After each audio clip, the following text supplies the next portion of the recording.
Oh my I've gosh. never actually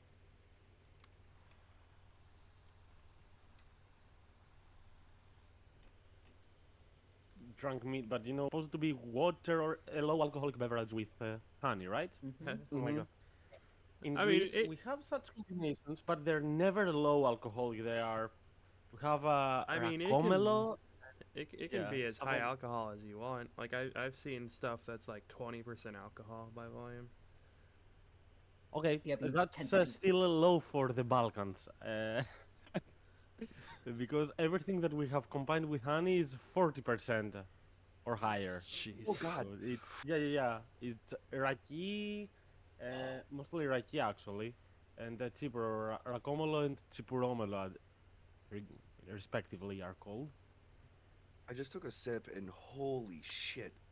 Oh, is So it good? so okay. It's So on it's I it lives up to its name. You got to be careful with this thing. so on a scale from California to Greece, where are you in it? Uh, I mean, I'm gonna kill the bottle today, but like, it's. Will I be able to roleplay after it? I don't know. I love it. I love it. We do need to do like an everyone gets drunk, either session or one shot, just Oh, because. I have a drink every session. Oh no, I'm not contesting that. I mean, and we'll call it drinks for the sake of anyone listening in on the stream. But no, just a full blitzbang of going at it. Oh yes, we need to have like a our characters get drunk and we get drunk with them, kind of day. Exactly. Well, I uh, suppose all the drama in the place where we are right now, the characters deserve a night out when we get back to Millstone, don't they? Yes. They do. Curtis. Well, So, I too have mead.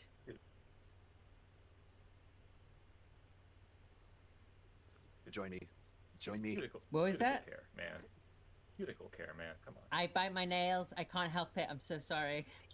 I'm not judging it. I, I'm I'm such a like terrible nail biter. It's just terrible. This is terrible. It's an awful habit. Fucking oh, Monty same Python here. pop-up book art style there. I would never Yeah. have noticed that if you haven't said that. I mean, you can notice through such a picture that easily. I have very few. So you're saying you I are am addicted to okay. nail Yeah, no, biting. that's true. Yeah, yeah. Weirdly, yeah. So is that on hand with you right now? Is what you're saying? Oh, I won't be drinking it because middle of the day and work. Oh, But come on. Come I on. can't. We could just turn that into this session right now. I can't. Hey, they always say it's Shrug it 5 o'clock somewhere. All right. They never specify if it's AM or PM. Well, I'll be leaving for work again at 5 p.m. and getting back at 7:30. Well, leaving at 7:30, so maybe Yeah. afterwards. I mean, in Mm, our sounds like an session, for me, excuse. it's midday as well, 2:30 p.m. we begin. And during the summer, I like drinking a beer in the midday. But I mean, I don't want to get drunk midday. It's not very, what's the word? Productive for the rest of the day. Well, But a beer is fine. It fits with the summer weather a lot. It's Where is Jeremy? it's Mead se- is away. it is currently 7 a.m. Oh, for come me, on. so I'm probably not gonna do. Mm. Time is just a number, guys. You guys are just looking at that's a true. number. That's true. You guys just I mean, slaves to numbers that someone made up. we I are don't know who addicted to made up. numbers. I don't know who Sorry. made up time, but yep, I am a slave to them. Caffeine and time are the two things that I'm a slave to, and nail biting. When you say time, are you talking about the herb? No, definitely not. Absolutely, indubitably not. Indubitably is that the word? Indubitably. I think Curtis is, by addicted to time means that they're addicted to the song by Hans Zimmer, Time. That's what they mean. Ah, that's what it Oh is. wait, which one? So I know The Hans famous one. Zimmer. Yeah, he It's did the like the famous one. Inception soundtrack. Yeah, Or the yeah, dun that's dun the dun one. dun do do do. That one. Okay, I know. Yeah, I know that one. Do do do. I know that one. Yeah, used to be everywhere. Like that. Do you remember when that was on like half of the adverts that you'd see on TV? Was Oh, of Hans course. Zimmer's like Inception? Like yeah, Wow. There, he that's did the one. reinvent the trailer music, like wah, words, words, words, words, wah, other words. Him and I think J.J. Abrams like reinvented like cinema for a few years, both musically and also with the whole Cloverfield thing. I like how I like your little. Wait, is that an empty bottle of blood? Oh yeah, these things are super small and easy. It's just I always Ah. get the little travel bags. of them. Fireball is amazing. I No, love this. I love the fucking cinnamon, man. Yeah. Yeah, it's the Yeah, only whiskey especially that if I you can have drink. them frozen. So nice to drink. Oh, I haven't done that yet.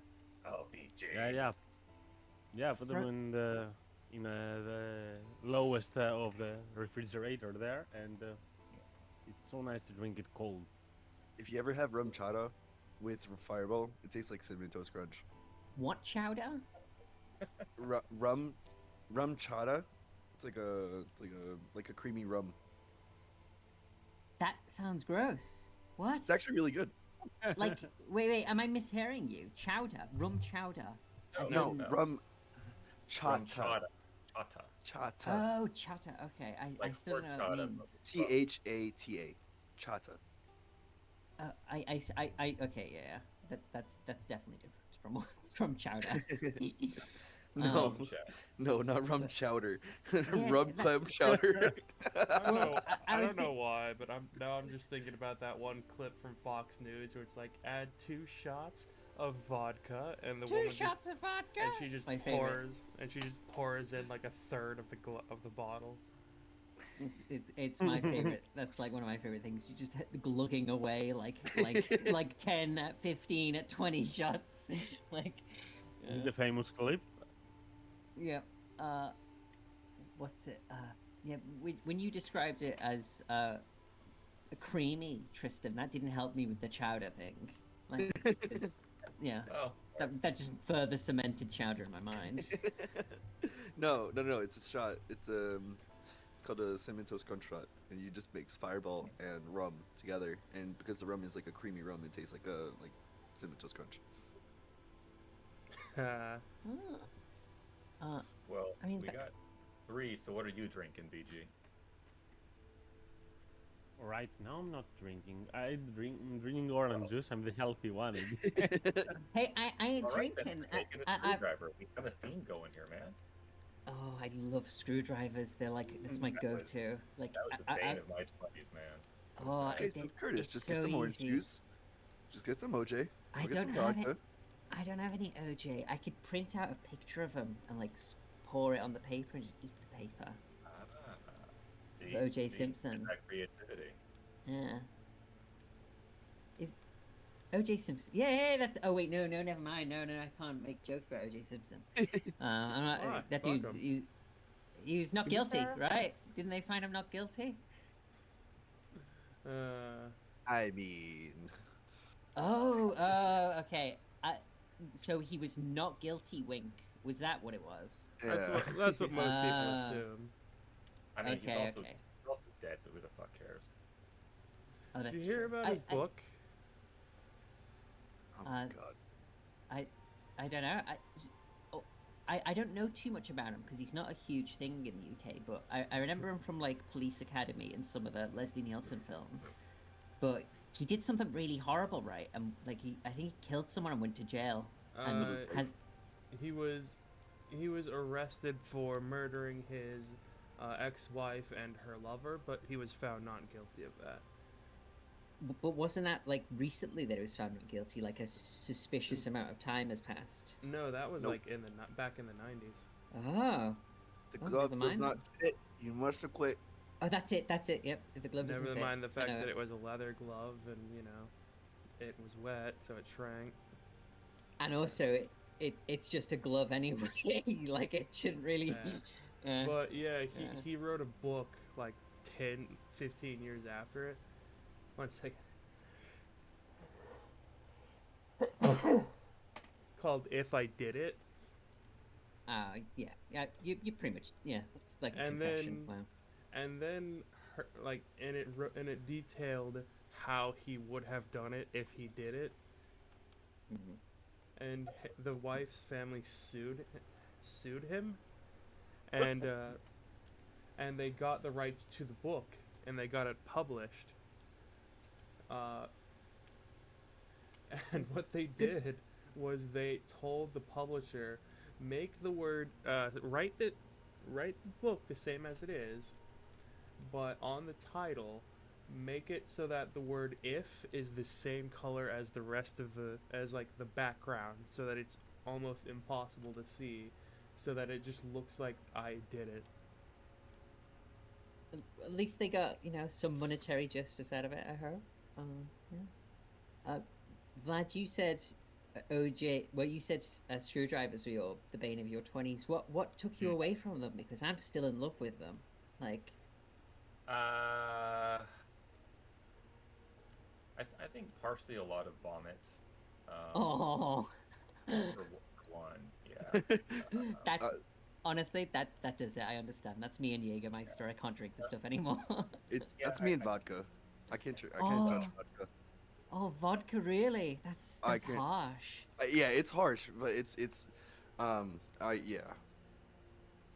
can't touch vodka anymore. So I'm like, it's great because like vodka is such an easy one to like mix in with drinks with. Oh yeah, like But Yeah, it is quite common. yeah, But I but find and it's low calorie as well, comparatively. yeah, but I'll stick with my beer belly. I'm happy with better tasting Mm. alcohol. That Yeah, doesn't send me into Like a doesn't send me into sugar a coma. no, not even. My God, it sends me into a drunk coma. Oh, Oh my God, vodka. Okay, God, just it just it don't sounds have a like you whole still app love bottle. it. No, it's I love the crazy shit I did with my friends when I was drinking lots of vodka, but like after you have a whole bottle, like of the big bottle of Absolute to yourself, you're like, I should slow down. Yeah, that's a good time to stop. There's just a point of like, this is untenable. Let's just auger down. Yeah. Like whiskey makes like Jack Daniels. I think was the first alcohol that I had. Like I drank an entire like Jack Daniels on my 18th birthday or something, and I can't. If I so much as smell it, gag reflex immediately kicks in. Fireball is like the cinnamon fireball. Well, isn't it all? Isn't it all cinnamon fireball? Like the normal just fireball is kind of cinnamony, right? Yeah. Yeah. I mean, Fireball that's, is like, this the only one. cinnamon whiskey. I think that's for the Fireball. So Yeah. That's pretty much the only one that I can drink without not trying to like immediately wanting to vomit. well, we're all casting fireballs. Vlad, do join on the roll 20 because I mean, Thank you. hopefully Jeremy will join soon enough. But we gotta start. And feel free for anyone to join on the YouTube activity.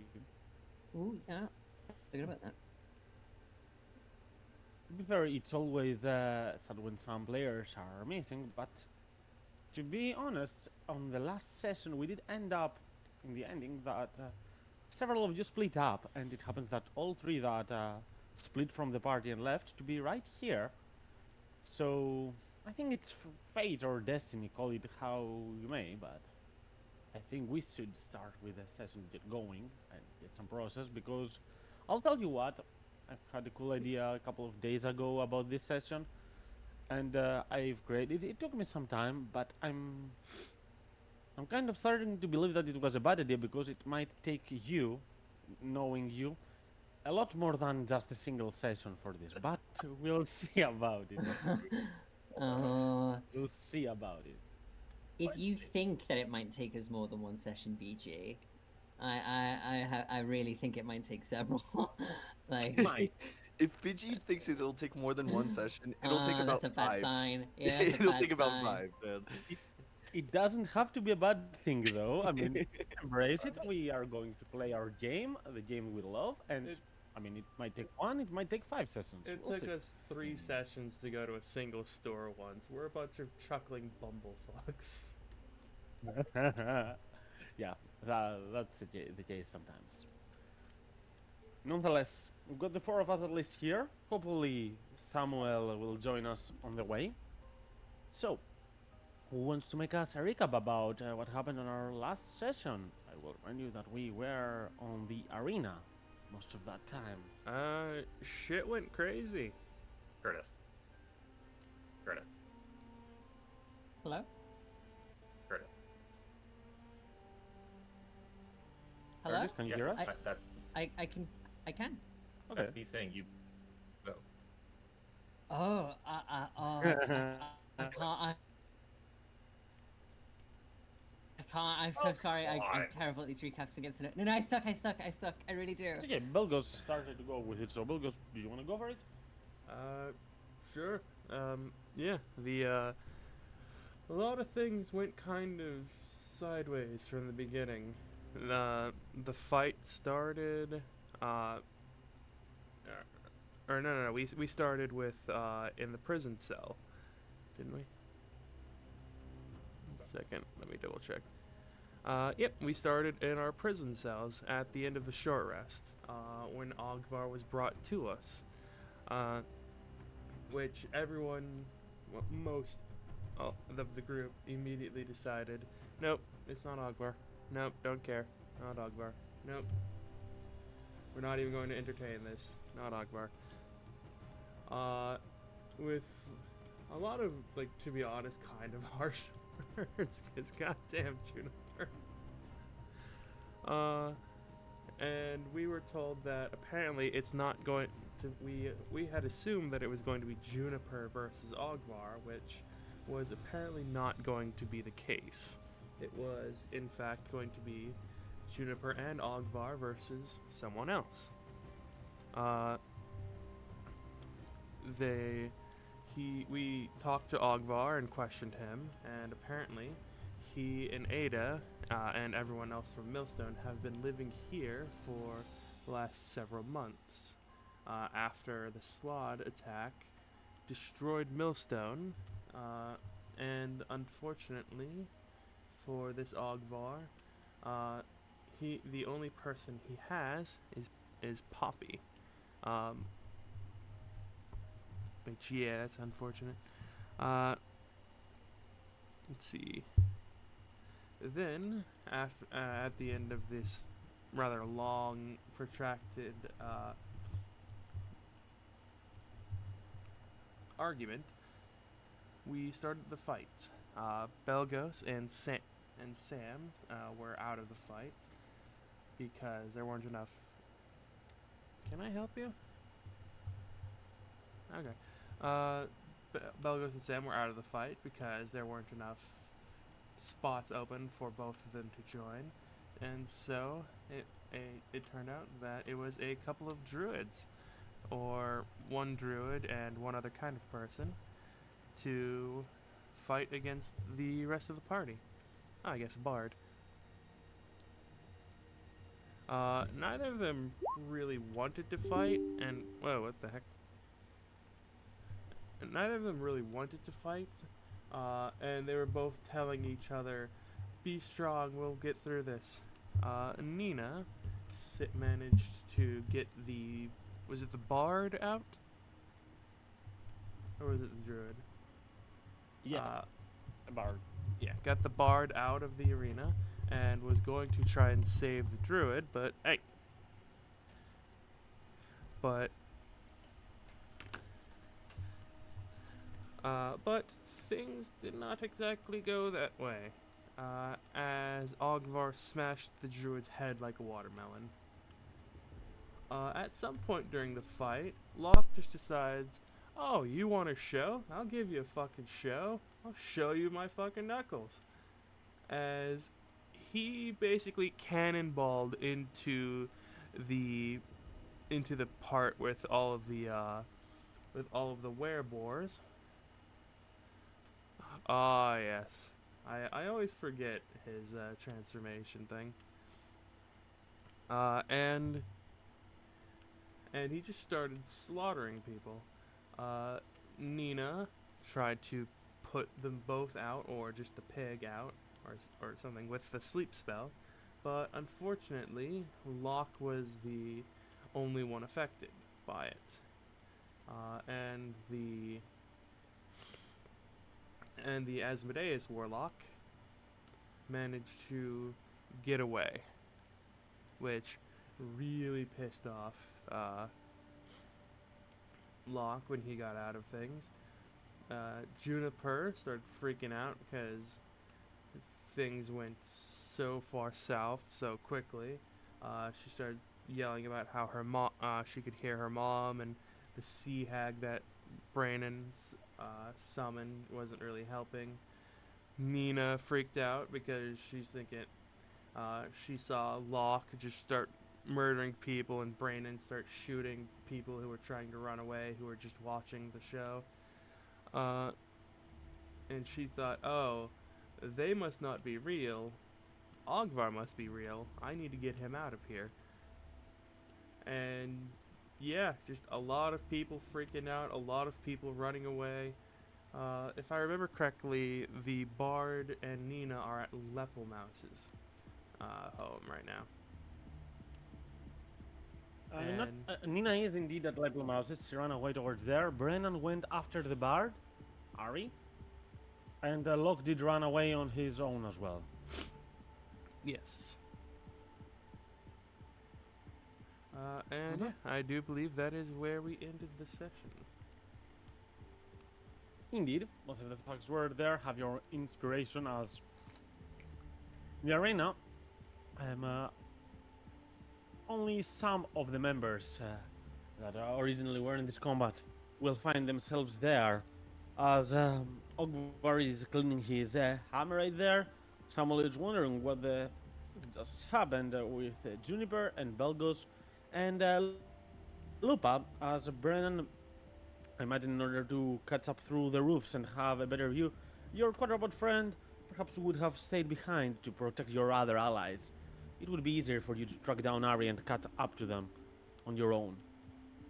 And here you are, Belgos, standing in the ruins of this arena. You see no other person around. There is no crowd anymore.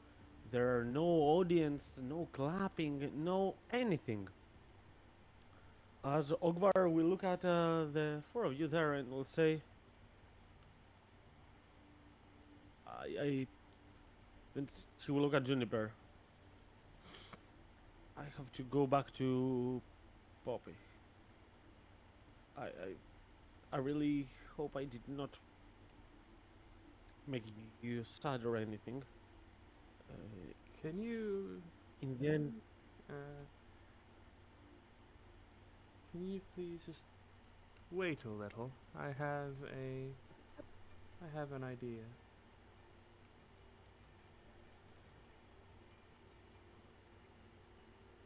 I mean, if it is something really helpful, I could help a bit, but they need me back at New Millstone.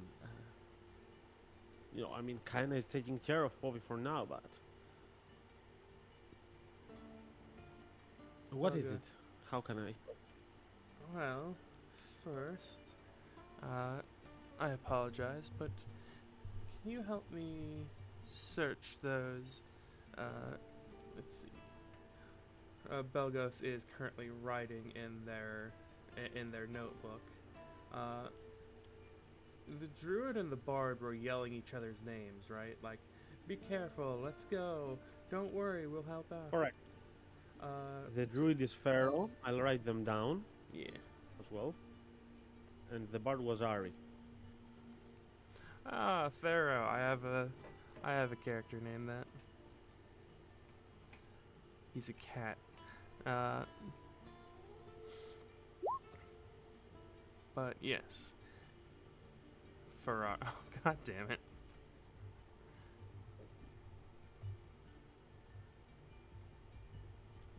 I didn't think of this when I was making the names, but now it just came organically. So, well, nonetheless, uh, what is it that you wanted to search, Belgos? Uh, let's see. Be- Belgos knows the name of the druid, but would like to try and search those pigmen up top to try and like find any kind of identification on them. Okay, give me an investigation check. Okay.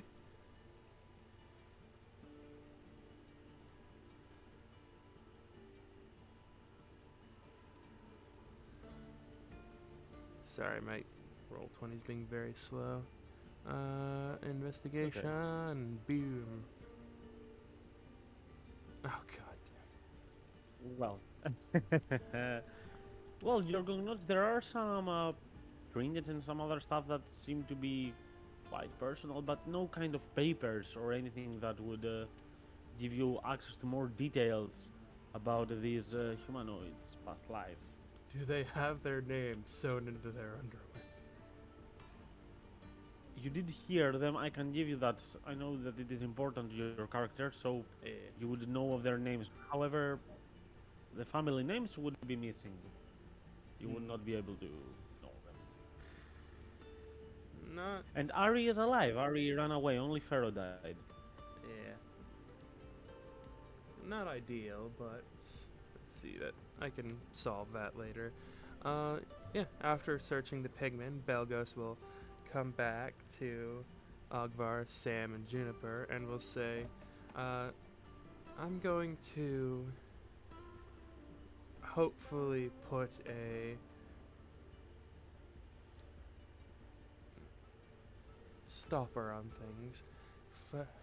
I will be right back." And Belgos is going to cast Ogvar banishment. will stop you immediately, as he will say, I really have to go back. Just, What is it that you need of me? I need you to uh, tell the others if you hear my sending. If I hear your what? My sending. Oh. Okay. It's been And, quite some time, but yeah, sure. and Belgos is going to cast banishment on themselves. Okay.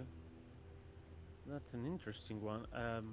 Which I'm means not sure that how that works because banishment when you I you am go now- to your native plane normally. yep, think, I am right? now back in the material plane.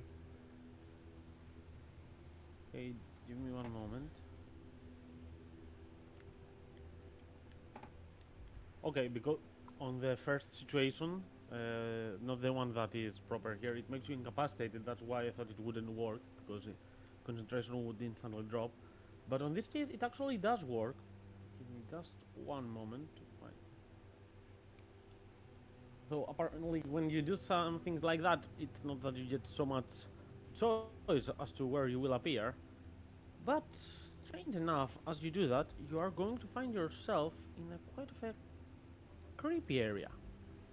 Would of course put you all there, no need not seeing this. As Belgos,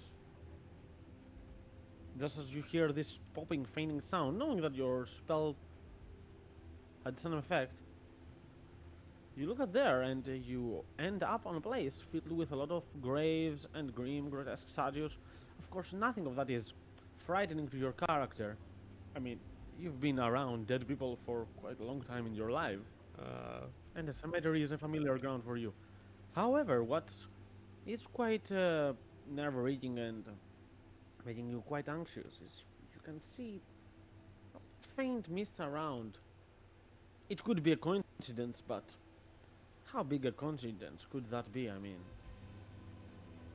it seems quite strange that even when you use your banishment spell, something like this happens.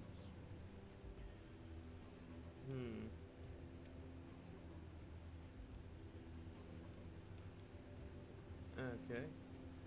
Give me an Arcana check. Let's see. An Arcana check.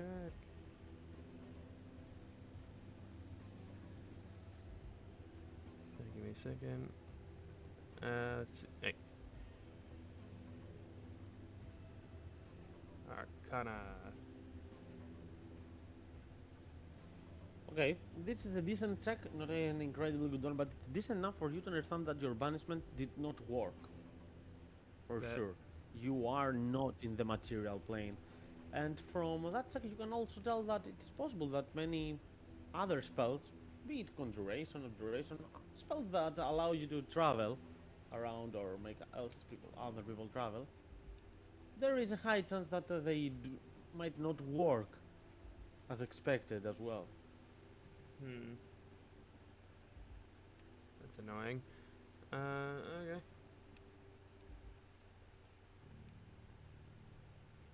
You have 1 minute there, or of course you can drop concentration to immediately return back. Nonetheless, as you are there, you are going to see these graves, and you are quite perceptive. And as you look around, you are going to notice there are names written on them, and you're going to stop 1 moment and notice that those names are some of the ones that you did read on the census data that you earned earlier. Interesting. I can allow for one more investigation check. That might. Yep. Roll it and we'll see. Let's see. DC 15. With my +0, let's go. Hey, that's a Hey. good one. Okay. You are going to see a couple of names on those graves, and you're going to be a bit weirded out. You've seen those names in the sense that, but you never made this connection before. But you're going to notice that 3 of the names that you see on some graves in front of you and to the right are actually anagrams of one another. It's going to weird you out, but you're going to understand that out of, I don't know, there are more than 800 names, as I've said on the census data. You're going to notice that not all of them are anagrams of each other, but it's more like there are 20 names or so, and all the others are anagrams of the same names.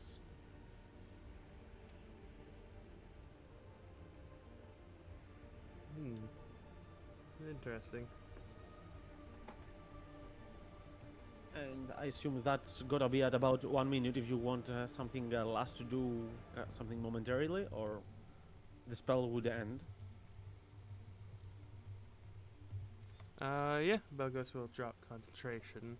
Because Belgos doesn't know what's going to happen at the end of that minute, if they're going to stay in this graveyard or not. That's a good idea, actually. As you turn back, Dogwalker will say, I did not receive any sending. I didn't send one. It didn't work.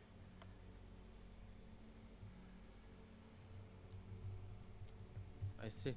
This place seems to be purposefully interfering with things to try and make us more paranoid.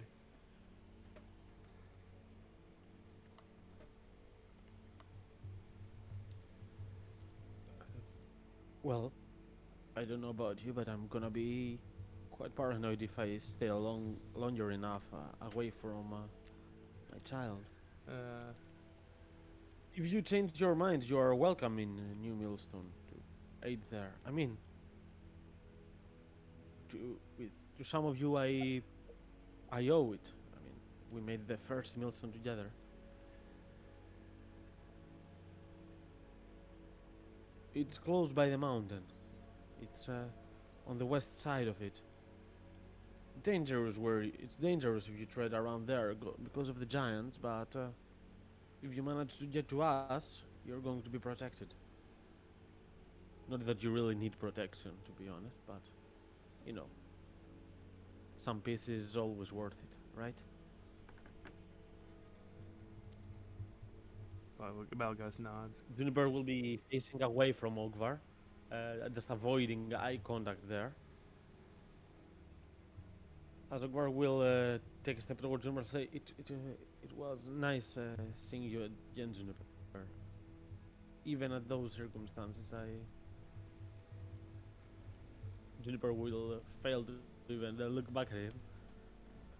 As Ogvar will take a deep breath, look away, and he's going to cast something like a dimension door. I mean, you've seen this spell quite sometimes to recognize it, and yes, this Ogvar version at least, has grown stronger enough to do such things. Whoop! It's gonna go away. At the same time, somewhere a bit further away, Nina, on a quite of a broken state, entering quite of a broken estate. As Lepromas will see you outside the door, say, Nina, are you okay? Nina is leaning in the doorway of Levelmouse's house. Her hair is shot up in parts, singed the tips like a smouldering green and black. She's bleeding from her shoulder, scrapes along her back, her arms. She's got a bloodied nose, and little scorch marks across her face as well. I mean, and just tears rolling down her cheeks. Nina, come in.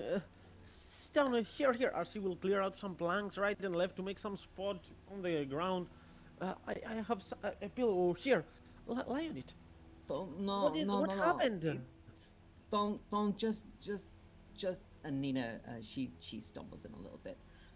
I just need to think for a little while, Leppelmouse. I don't know if I need to talk. I don't know what's going on. I think I fucked up, but I'm not sure. And I don't know. This place it's fucking with me, Leppelmouse, and I don't know what to do.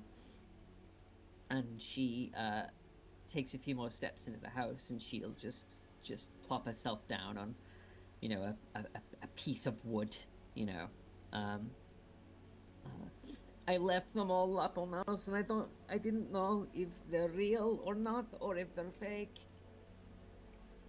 Well, now I don't even know if it's true. I don't know if my head's all fucked up. I don't know what's going on. And I don't even know if you're fucking real either.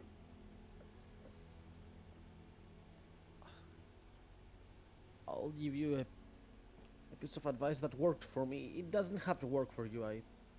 Everyone thinks on their own ways, but I know that many things here are not real. I mean, met many people that I've felt like they were just cells of someone instead of a true person. But if I were to second guess every time I speak to one of my allies, the people that I used to trust, I think that in the end that would make me much more paranoid than actually believing their lies. I don't think I could do this. However, it's a bit frightening to think sometimes. I see that you've split with your friends, right? Yeah, that's exactly what I mean. I fucked up. You don't get it, Leppelmouse. I knew they were real. I knew they were real. And then I don't know what happened. Something changed in Juniper wasn't being Juniper, and Brennan wasn't being Brennan, and fucking in for a second, and that's all it fucking took. It was just a blink. I thought maybe Locke wasn't Locke. They were hurting people, Leppelmouse, and we didn't have to. There was no fucking point in And I made the promise, and I broke it. I couldn't even save this fucking random dude that loved little owl bears. And I don't even remember his name. I just looked into his eyes, and he was there 1 second, and then he was gone. I see. There is. I don't think that I can really help you a lot. But this might help you think more clearly for a moment. Uh, do you trust me? A little. You don't have to put your entire trust on me. I, I don't care, Weapon Mouse. Just say what you're going to say, or do what you're going to do. Okay. As Lepelmas will look at you, he will whisper some words, and he will cast calm emotions on you. It lasts only 1 minute. That lasts long. You can willingly fail this if you wish. I think, yeah, I think Nina just consented. So, yeah. Okay. That's only for a minute, though. It's not like you're gonna calm forever. But for one moment, of course, the sadness and all persists. It's not like you forget things that happened. But you will try to think more clearly. Perhaps that will help you give reasoning to the others' actions, understand their perspective a little bit. As Lepelmas will start speaking and saying, I've used this a lot of times on myself since I were here. It doesn't help alleviate the pain, but it helps me understand that others are facing the same difficulties that I am as well. It's a very difficult world, and that's perhaps why I did not even trust you all when you entered my place to be real. I hid something from you. There is a bit more to this place that I am, and why I chose to build my base here. I don't want to fill you with a lot of information right now. You have a lot of weight on you, but should you calm down, you can trust me. I'm the same one that met your grandma, Katerina Ivella. My love for her was and will always be profound. And I owe at least that much to her granddaughter, you, Nina. The tears that were streaming down Nina's cheeks have quite quickly come into a slow. Not so much streaming as they are crawling now, and her hands stop trembling, and her jaw sets, and she shakes her head a little bit as the emotion leaves her, and the strangeness of the calm rolls over her, and she starts to think about what she saw. She says, I don't know why we had to keep fighting in there. It was pointless, and I don't know why. When I looked at Juniper, she didn't even blink at the key things, or the people in the crowd just didn't even. There were other things, and we still shot them. And Locke wasn't even crying my name when he. She puts a hand to the side of her head. I don't know why Locke was hurting them. I just wanted them to stop, the fighting. In 1 second he was awake, and the next minute he was on the floor, and I thought I'd fucking killed him. I thought he was gone. I thought if I hadn't, then the thing up there was going to, and then it didn't. And then that thought crept in. What if they aren't real? And Nina remembers stepping from the bloody sand to the bloodier uh, box above the arena that she saw Locke in. I looked down at him and he was just there, surrounded in blood. And most of it wasn't even his. Fuck. You know what's scary is Leper Mouse is, I think, for a second, I didn't even care if he was real or not. He just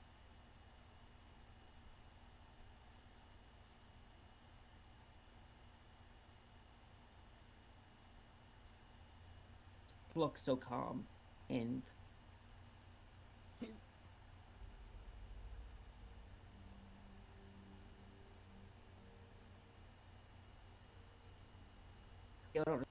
and if this place would do that to him. Nina.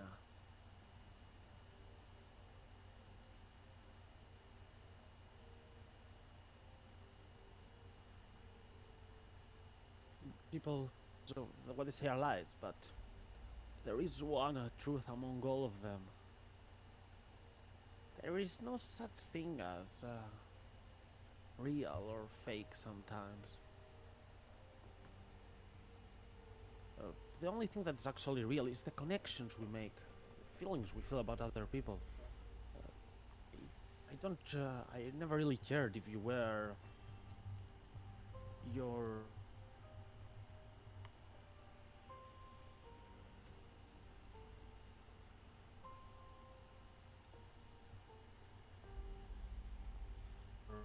rather improbable, but they are possible. They happen around.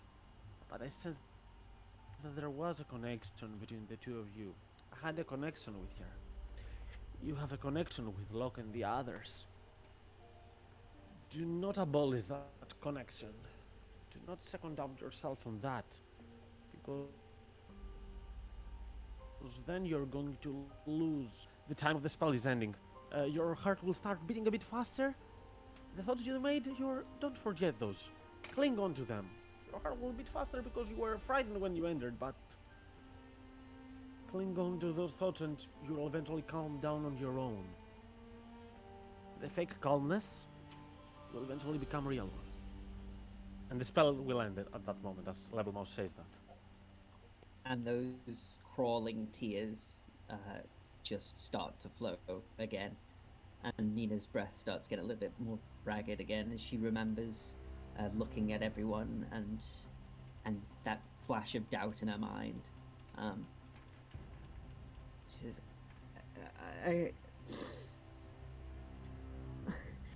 if I got so scared, Lepelmouse, that they weren't real, and I don't know why. I don't even know. They wouldn't do what they did, Lepelmouse. They didn't need to, and I don't know why this place is the way it is. And I hate it. I hate every fucking thing about this place.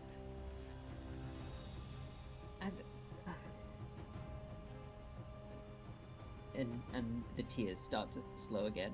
I don't know. I need to go back. I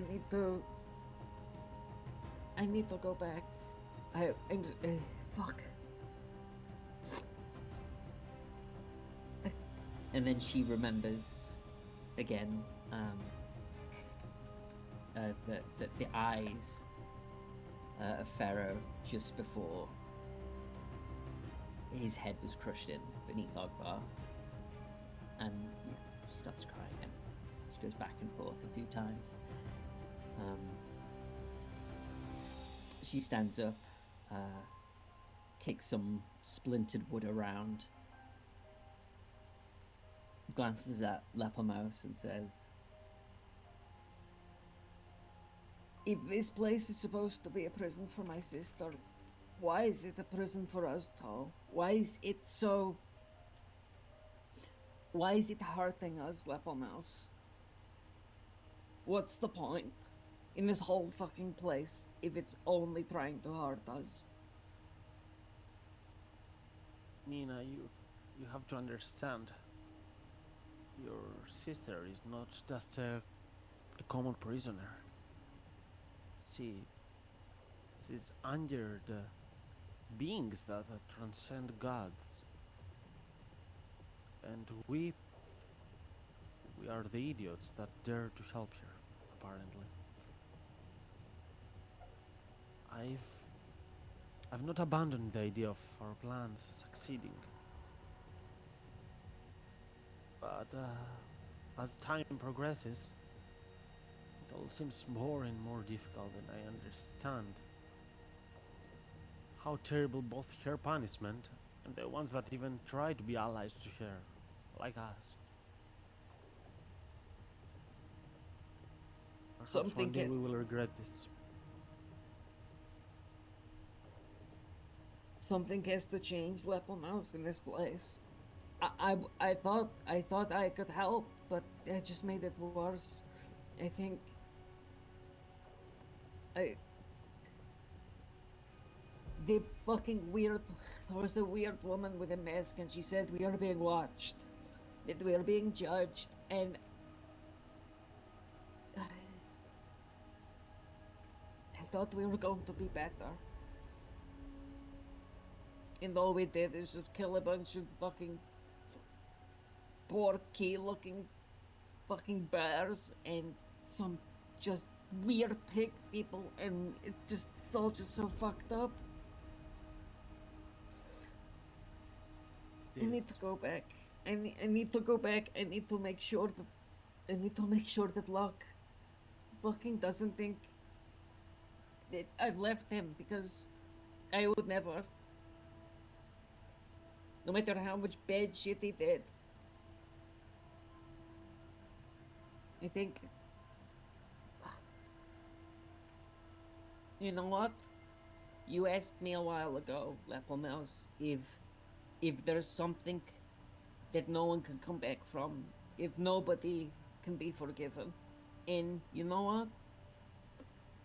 I don't think there's a single thing Law could do that could make me stop loving him, and that makes me leaving just now all be worse. And there's nothing that Nina could do that would make her deserve this place. Nobody deserves this place. It's just cruel and shitty.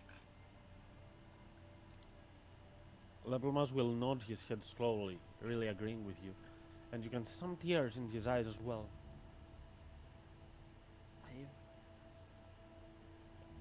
I truly understand how you feel.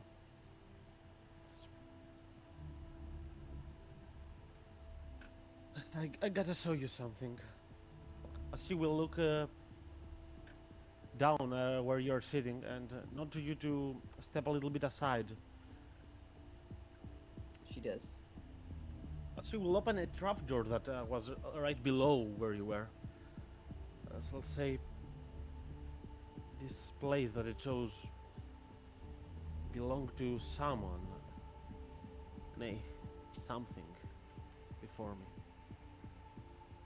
What's here, I found it through research. It actually answers a lot of things, but also begs for more questions. Follow me, just tread lightly.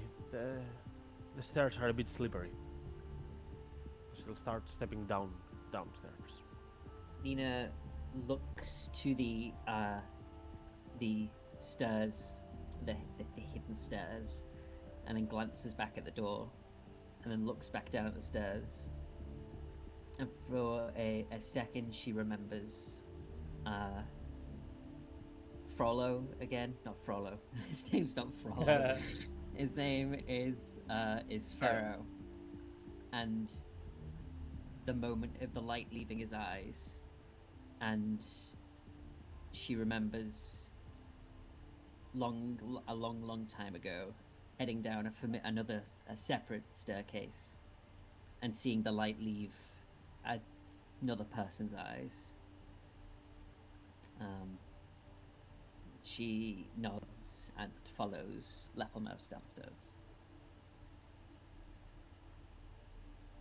At the same time, look, you did say that you were running away, but I never, we never heard from you in exact what would you be doing, where would you be running, or are you just taking as much distance as possible?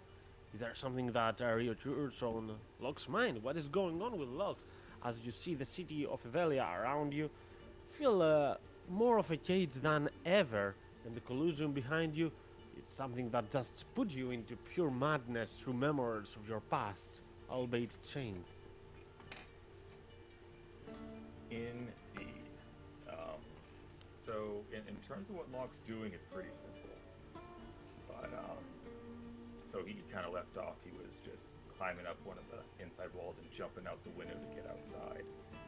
Um, and so, what the deal is with him at this point is, so he's raging. He ran outside. He jumped from the window. He doesn't have the wherewithal to break his fall. He's just gonna hit the ground. Um, but right now, between the anger and the confusion and getting brought down considerably in that fight, his mind being toyed with, he's not doing good in the past couple hours. Everything's starting from that, seeing that letter. But what recently pushed him over the edge was kind of, somehow in his mind, somehow falling during the fight when he comes back. Both Nina and the pig guy who was, razzing him about his father are completely fucking gone. And all that stress and anger is just kind of reduced him to a thoughtless, feral state right now.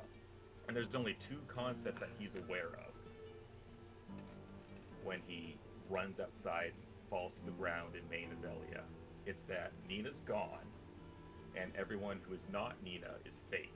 Because all he's been dealing with is just, fake Ogvar, fake lock and key, probably fake bullshit that he's being talked about from his father. Just everything here is fucking fake.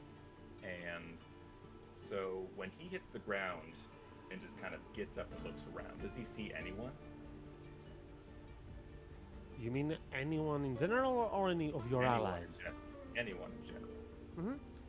There are not many people walking down the street, but yeah, you do see a couple of peasants or beggars that are around. Alright. So, at this point, Nina's gone, everyone's fake. Locke is just going to run to the nearest person he sees and start slashing into him. Oh, jeez. As you are going, to see a man right outside a small metal door, right there, that is going to be surprised by your presence as you get next to them. Whoa, whoa, whoa! What do you want from me? As he sees your aggressivity and your strange form right there. Nina, back! And he starts clawing into him to try to kill him. I will not even ask for a roll for a commoner like that. As you make a powerful shot, not lethal on the first blow, says, "You're a madman. Perhaps you deserve that," as you'll take out a knife and try to pierce you back. But immediately your arm will grab his arm and twist his hand as the man goes in pain. What? You will be forever this place. Embrace it.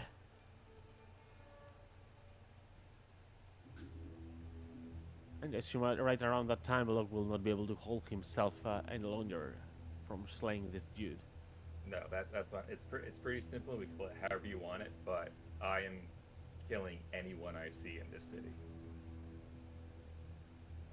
Well, as I said, there are not many on the streets, but of course you are creating quite a ruckus right there as you see a couple of people.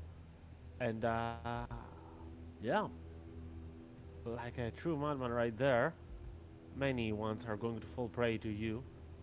But then you're going to see some people perhaps seeing you from a window, closing and barring their houses as they see that.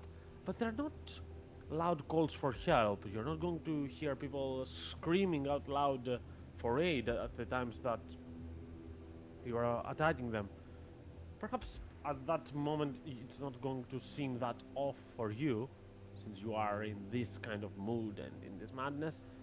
But, well, keep that in mind when you calm down, perhaps eventually. Something is going on with them. Though, give me an insight check, I'd say.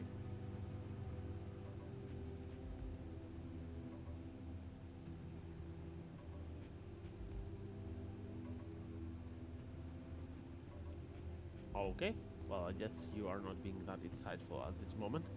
Yeah. Nonetheless, as I said, they're not calling for help, not asking for any aid.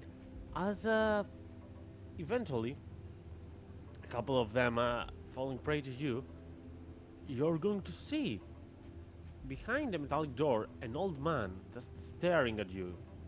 Like a metal bars, imagine that, in a prison. As he will scoff,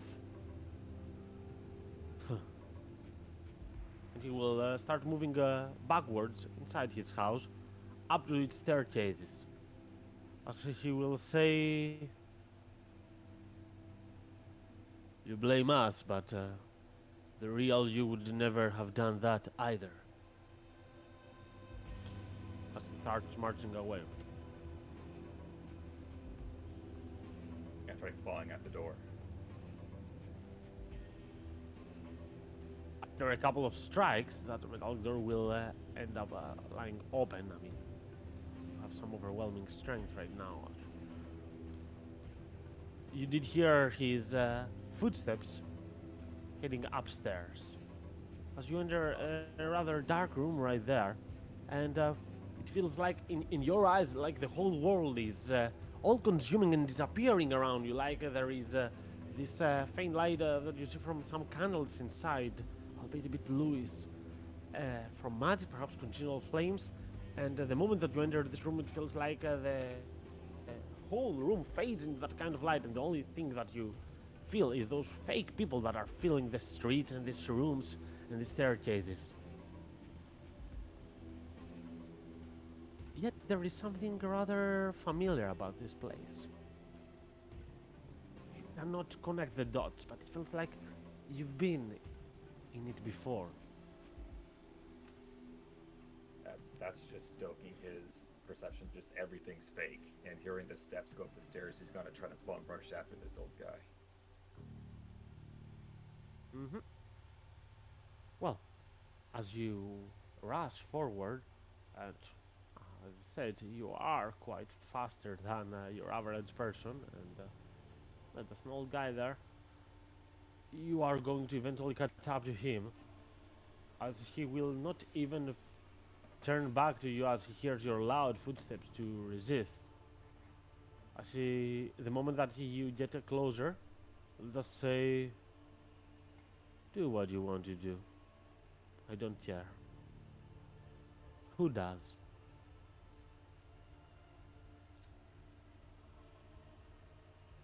Alright, yeah, that's all we're going for him. And as the guy falls down to you prey, you're going to see a very vast corridor. The gender seemed rather small, but this, from the interior, it seems so much bigger. Vast distance, you hear some footsteps approaching. Beep. Is that a horse, a mule, or something? And then the cavalier that is on top of it is going to get down from that horse. As you're going to hear a female voice, familiar one. As she will say, "Many things in this place are fake. Many seem fake but are real. Careful with them. But there is one thing that this place cannot imitate. Me." As Queen Nina saw herself there. As there is quite a distance between you, around 60 feet or so. A long distance. As he will say, look, I don't know you. I would say I don't know you well, but actually I don't know you at all. But I know that Nina, she has quite an appreciation of you. But not this. I've been through this. Sure. If you want to see for yourself, go. But one of the people that I ever trusted told me that wise men learn from other people's mistakes.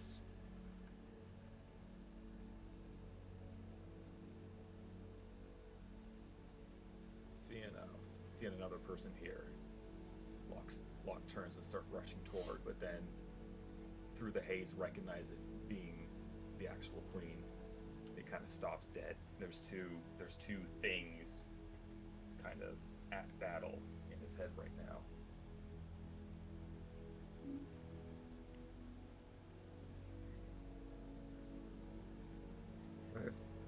Nina.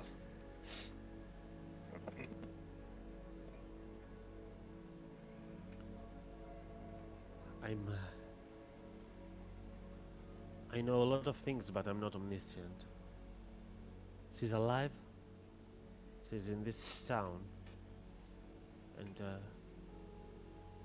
I'm sure you will reunite.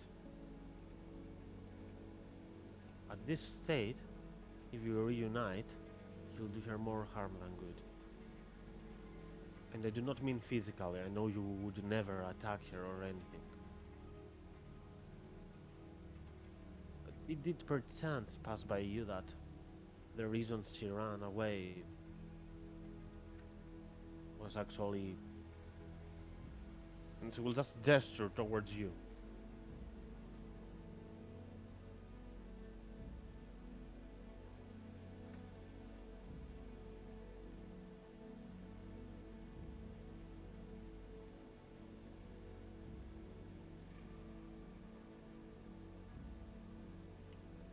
After hearing that, Locke starts running forward a little bit, but then stops.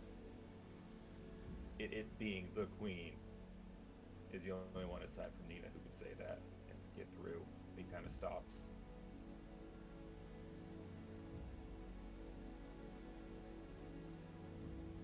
And then just looking between her and the floor,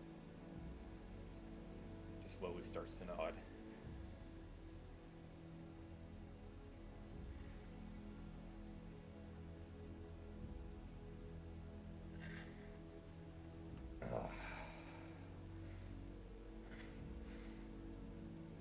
No, you're right.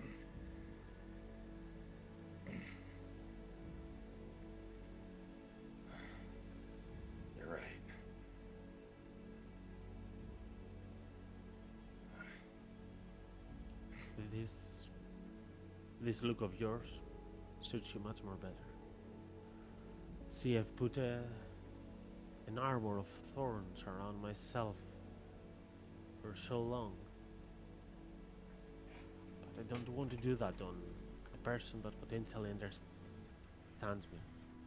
Like your Nina. She's out there, and she's alive. We both know that she's strong enough that she's not in true danger. Like you sometimes need some time to calm down, put off some steam. Perhaps she's in need of that too. And when it's time, and hopefully that's soon enough, don't worry.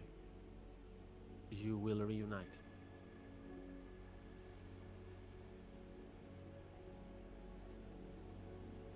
The more you talk to her, Vlad, you're going to notice how similar she uses a lot of similar words like Nina, though the expressions are not the same, the voice is not the same, but you are starting to make connections that they both were raised under a similar environment. Things changed, of course, from there, and they don't have the same biology, let's say, but they are very similar in some things, their behavior, and of course, even though it's very different, they have similarly great charisma in the way to influence others. As she got finished talking, Locke just kind of looks down for a bit. He'll bring a hand up and just kind of slowly turn it over and look at just the normal, albeit weathered and scarred skin, but not red and scaly.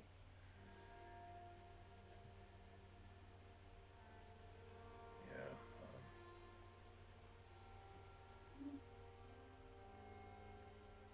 Yeah.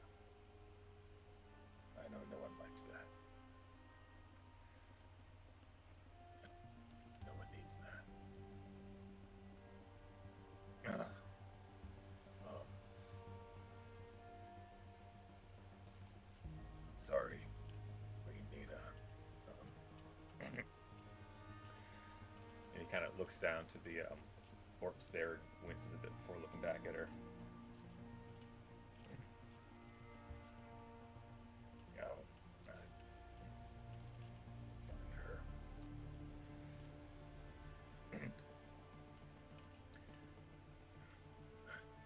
I am here to serve you after all.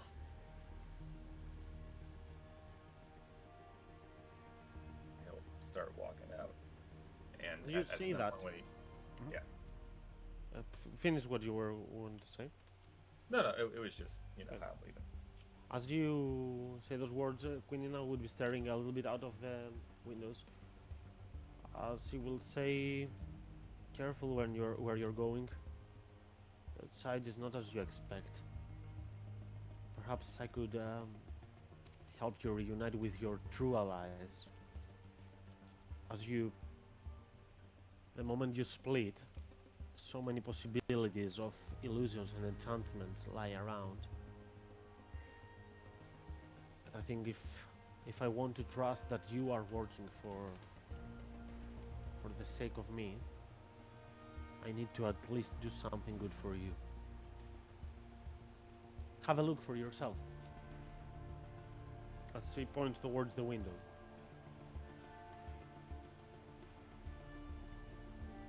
He's kind of questioning it at first, but goes over to see what she's indicating. And as you go to take a look out of the window, you won't see what you are seeing right now. I'm going to first go to what is going right inside the city, but not from your perspective. Let's go for a moment towards Brennan. As Brennan, you are going from roof to roof. You are just looking for a win. You don't believe that the bard has the answers to all your questions or anything, but you've all lost so much. There's been, even though you won the arena fight, people are going recklessly around. Nina ran away, Locke ran away. This bard escaped. Perhaps he is the solution to at least one of your problems. And yes, your tracking checks, you rolled them on the previous session, are good enough to see him just moving frantically around, a little bit frightened, going from corridor to corridor. As you will spot him right down there below, just a couple of 100 feet away from you. Of course, you are quick enough to catch up to him on the span of the next minute or even less with your boot of speed. Mm-hmm.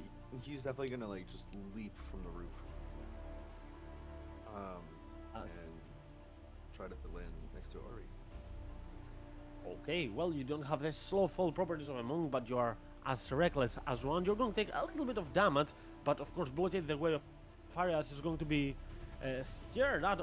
Go like, oh, it's you. The arena fight is over, we don't have to fight each other. It's oi. It's easy. I'm just here to talk. I'm not here for violence. I promise. And Brandon will hold his hands up. I'm easy, friend. You are. Okay, but can we not talk here? They say there is a monster on the streets killing peasants around. monster. Yeah. Yes. Yes. Let's get off the streets where it's safe. Come, my house is nearby. As you will start with, take a right, look around. You won't see any monster, just some peasants that are scared and looking left and right, ominously. Away. As you will take out a rather large key, you understand that this is not a gnomish or halfling house. It was a human's once. It is quite tall doors and not halfling decorations. But he is going to enter nonetheless with a key, so you assume that it's him. As Ari will get you inside a rather small room. It smells a lot like a wine cellar, but you can see that it has also a corridor and a small bedroom right there. As he will climb on top of this small staircase, look out of the window, check there, and put a wooden bar, a wooden log to blockade it to make sure nobody sees you. Says, "We're safe here," and then his voice will crack as he will start saying that it's fair, all right. Did he? That lady, she promised she would get him out as well. Where is he coming by? I'm so sorry to tell you. We couldn't get to him in time. You? Who? What? What do you mean you couldn't get there in time? We were fighting against you, and It's complicated, and I'm sorry, but you have to believe me. We were not fighting you. We did not have the intention If you've been getting to fight you. We were deceived. I believe I believe you're a friend. She told me that she would, and that man Pharaoh, this idiot, told her to rescue me first and not him. I can't believe this.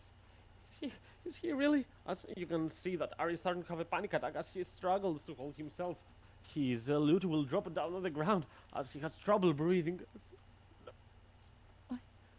Why? Why this?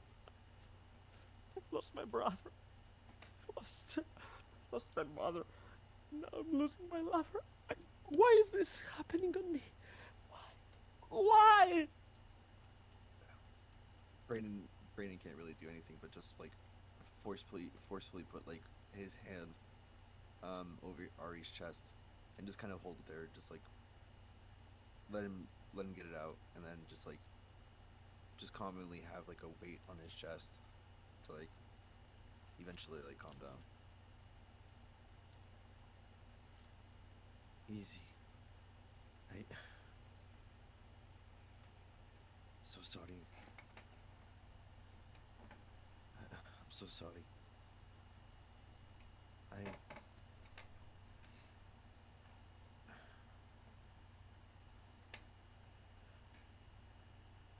That person who I'm sorry, but I have I have I need you to ask you something, and I'm I want to comfort you as much as I can, but I need your help.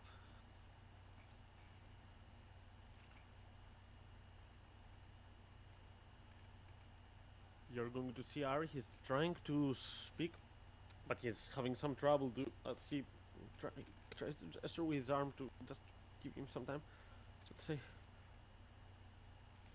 I fuck. Uh, Listen. I understand you have your troubles here. But I can see that you're at least trying to be honest. I don't know what it is, but if I can, I'll help you. But can we just please have, I don't know, 3, 4, 5 minutes of silence? I need to really process all this first. Of course, my friend. Of course.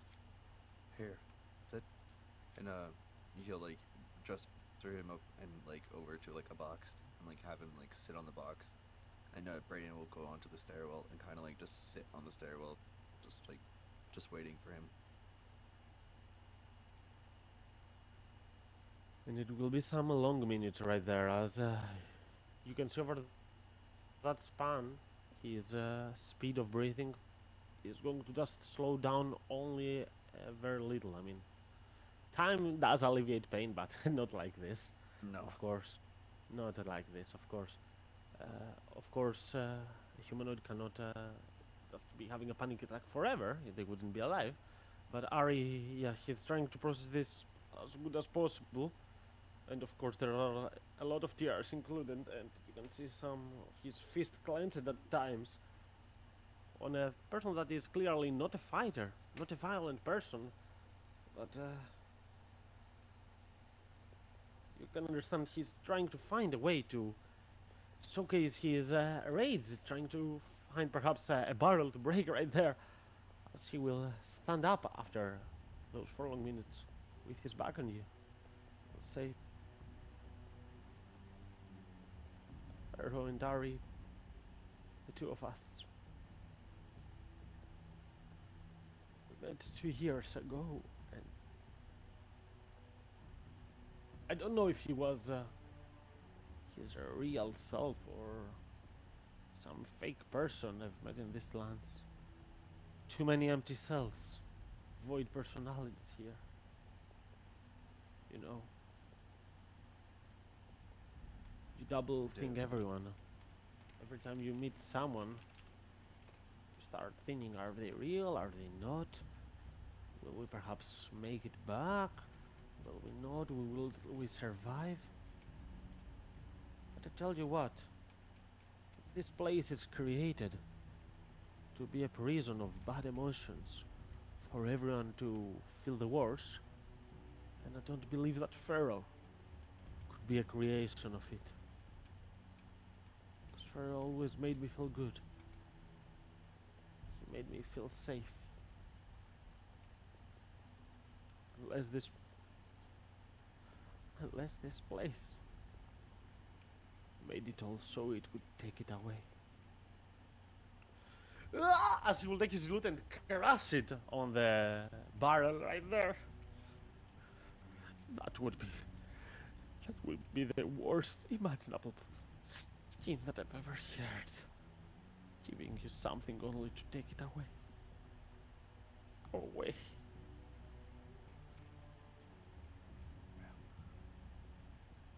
This damn realm. What are the capabilities? I don't understand.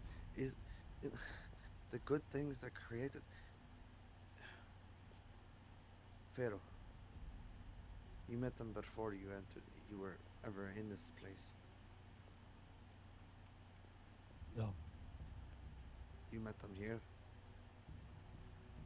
as I told you. At first I doubted if they were real or not, but then I stopped caring. As I told you, such a nice person could not This be a damn creation place. of the void. I listen. You might be in trouble. You, those allies that you've fought with, you clearly consider them friends of yours. Am I right? How you feel about the Pharaoh is how I feel about all of them. And The moment you say Pharaoh's name, you're going to see him just uh, for a moment, tighten up, and you can feel that you're just putting nails on his body. As you yeah, mentioned it. As you will and say and nod and say, we, we were I'm always afraid of being substituted by the void. That's how we call them. It's not an official name, or we don't care. For us, we are the voids. That's why we were always together. We were afraid the moment that we were to lose each other, perhaps we would then doubt everything that the other said if we met them again.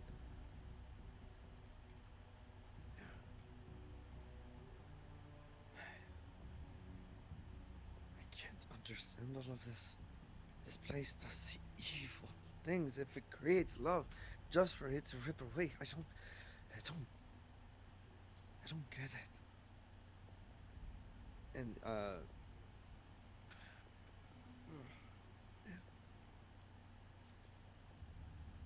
I, I just, I just want to protect those close to me. This place is making it so damn hard.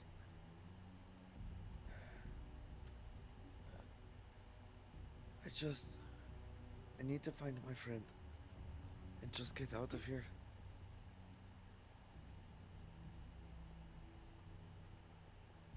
Please. Well, The one who tried to save you. The one who saved you. Do you have any idea where she went? Where did she drop you off when you disappeared? Where did you go? Where? How can I find her? Did she say anything to you? She told you she was coming back, wasn't she? told me she would save Pharaoh. So I guess she was heading back. She was not. When she told me about transferring me away, she seemed serene. I mean, she was a bit frightened and confused, but in control. The moment she used the spell, though, it seemed like so many things had already happened that I have trouble just keeping up with it.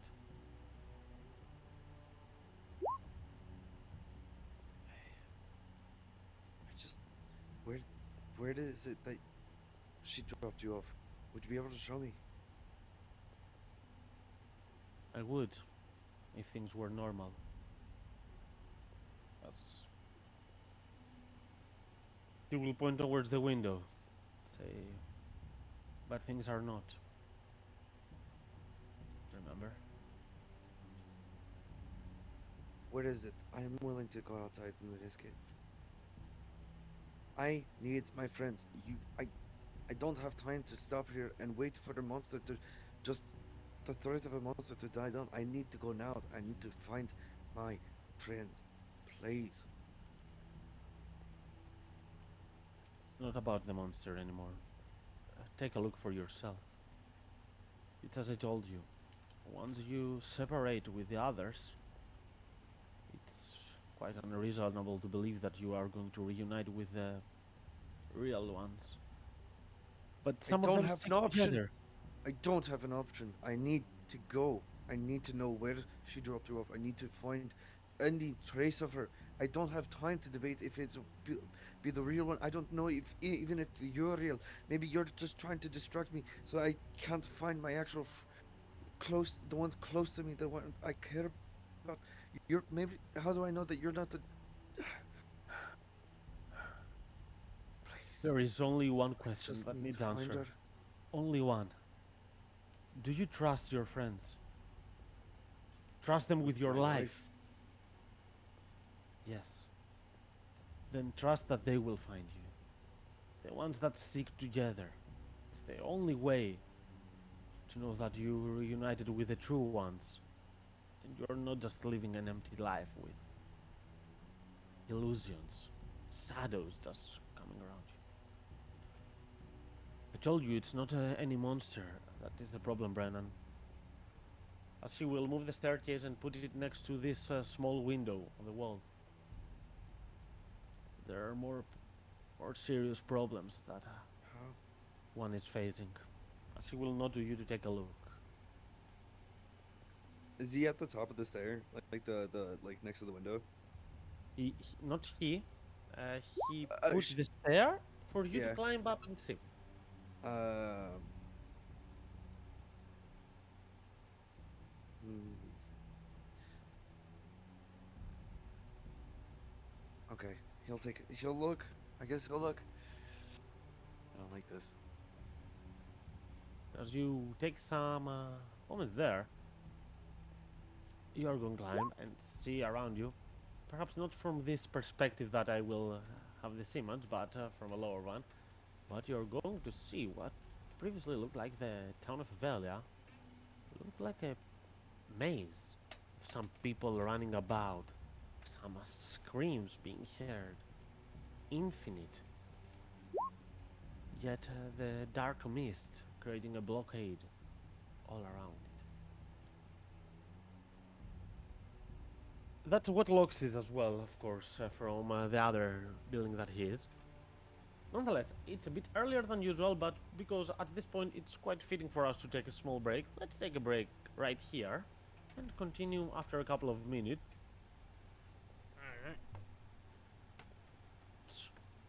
to see how this You know will what? pan out. For the shit show that was last week, I kind of like how so far we've seen three characters all separately in different ways, like express their love for the other, the other people in the group.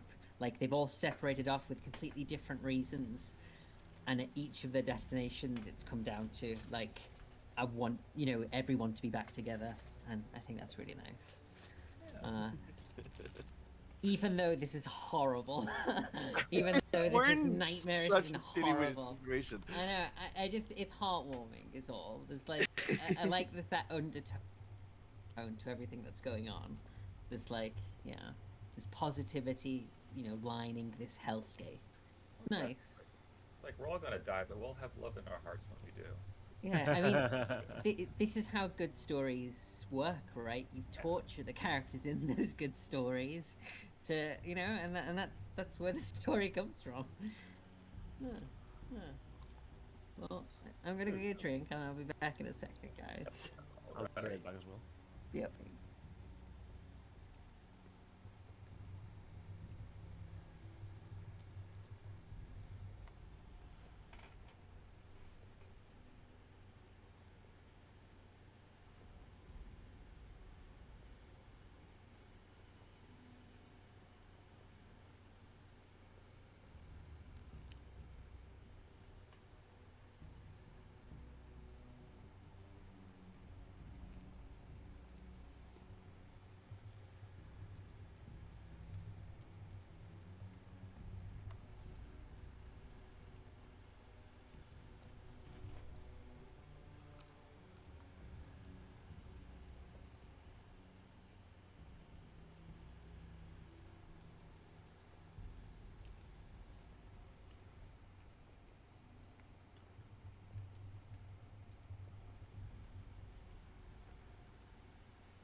And I'm back. Fucking finally. My God. Sorry. I thought of a really funny joke, by the way, just now. Oh, do tell.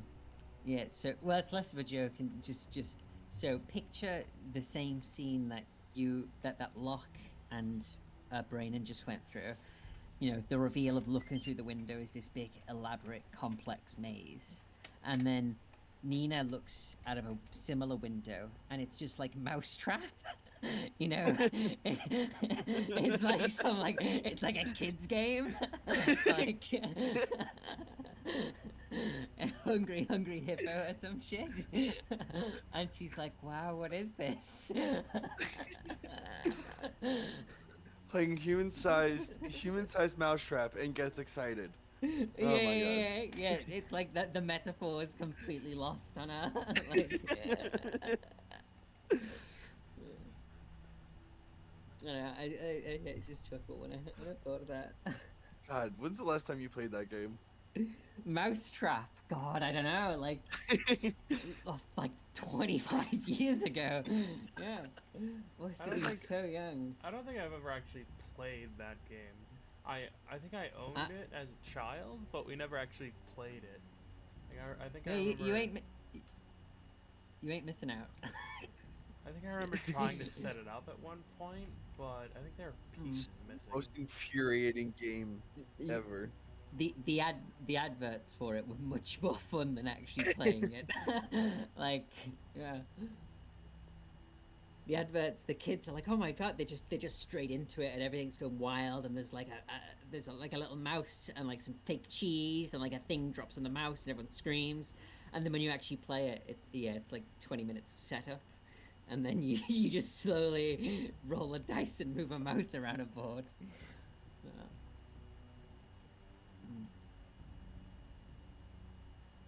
I wonder what the maze metaphor is. I don't know. Maybe it's like- maybe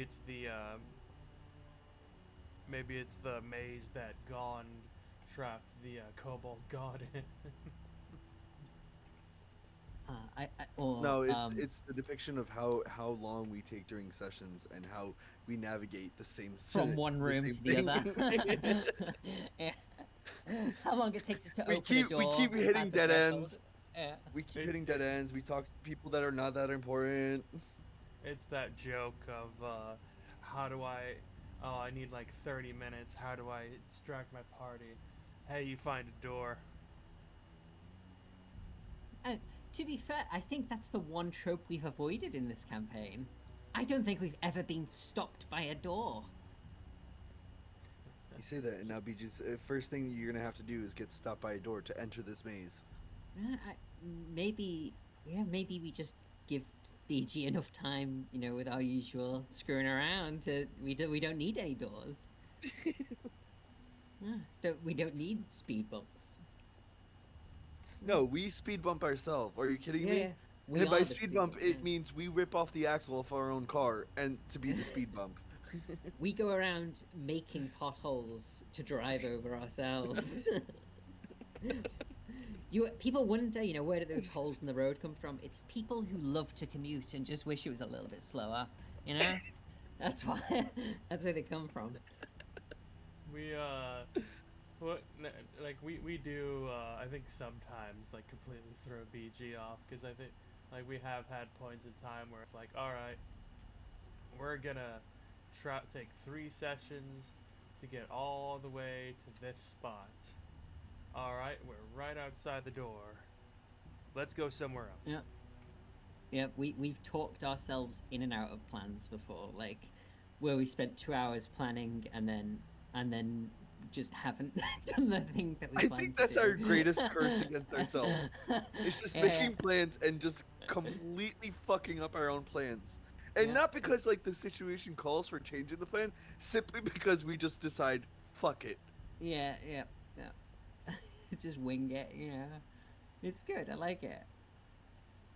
I think it gives BG a lot of ammunition as well, you know, because the best thing, I think one of the best things a DM like can no, what am I trying to say? Like one of the better things that can happen to a DM is for the players to speak aloud, you know, like to know what the players are thinking is like a pretty good. I think it's pretty good. That's the justification for saying that, like, you know, why we take so long is we're just thinking of BG. You know, we're just We're helping him giving out yeah. is all. Yeah, He's a it's guy. not because we're indecisive. Yeah, it's not because we're indecisive and slow. I've been watching campaigns, and one thing that I definitely noticed is that like how the speed of other campaigns that I've been watching, and I can't tell if Wild, right? oh my god, it's just like I can't tell if it's just like because they're doing it because it's filmed and like they have to keep it like at a certain timetable. But It, like the it, speed that these people just go through entire campaigns and like start from like session 1 and like end it, it's just like I don't get how they go so fast. it's yeah, I think it's a bit of yes, pacing for the audience, but also, not all tables, are particularly into the character side of things. You Yeah. like a lot of tables are, hook is there, and they just straight for the hook. It's next room hook, next room hook, next room hook, and that's fine. That's I there's a lot of really successful campaigns and stuff, and podcasts that are in that realm of just going, beeline for the objective essentially, and yeah. it can be fun in a completely different way. You know, I don't know, like I'm scared of I'm scared of future campaigns if I ever play like actual table or something like that because like I'm scared that it won't be like this where it'll just be like people who want to like you know have a lot of combat and use their minis and stuff like that like and like that'll be great and all but like I'm scared because like now I'm really into the RP and all about the character and like well, it's like you can have both. That's the yeah we do you a got lot to of find the right combat too. table. Yeah, yeah, exactly. Well, that's the thing. It comes down to the people who you're around the table with, and they are Yeah, the ones that can make that kind like games fun, really. Um, yeah. yeah, I like mean, when I was trying to like find a session in like this session, like it was particularly like like it was when I was like at the beginning, it was just like when searching through Roll20 for sessions, and it was just like how much RP do you want? I was like, I'll take however much you want, like how much like a it's like a good amount. Like I don't want to just be just combat, and I think it was the best decision that I made, and because I don't know. It's just like yeah, the combat is fun, and like getting into the game for the first time, and like it's definitely like an aspect of like what gets you like rolling dice for combat is like definitely what gets you attached to like wanting to play the game. But like I think it was just like having my first session be like an RP session and not like just a combat session.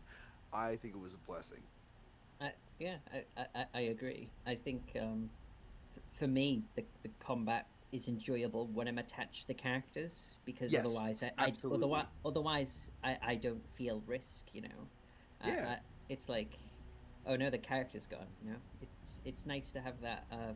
Yeah, that like the is amount it. of times that like the amount of times I've scared myself so much because I've just like thrown Brayden into the danger just to save Lupa.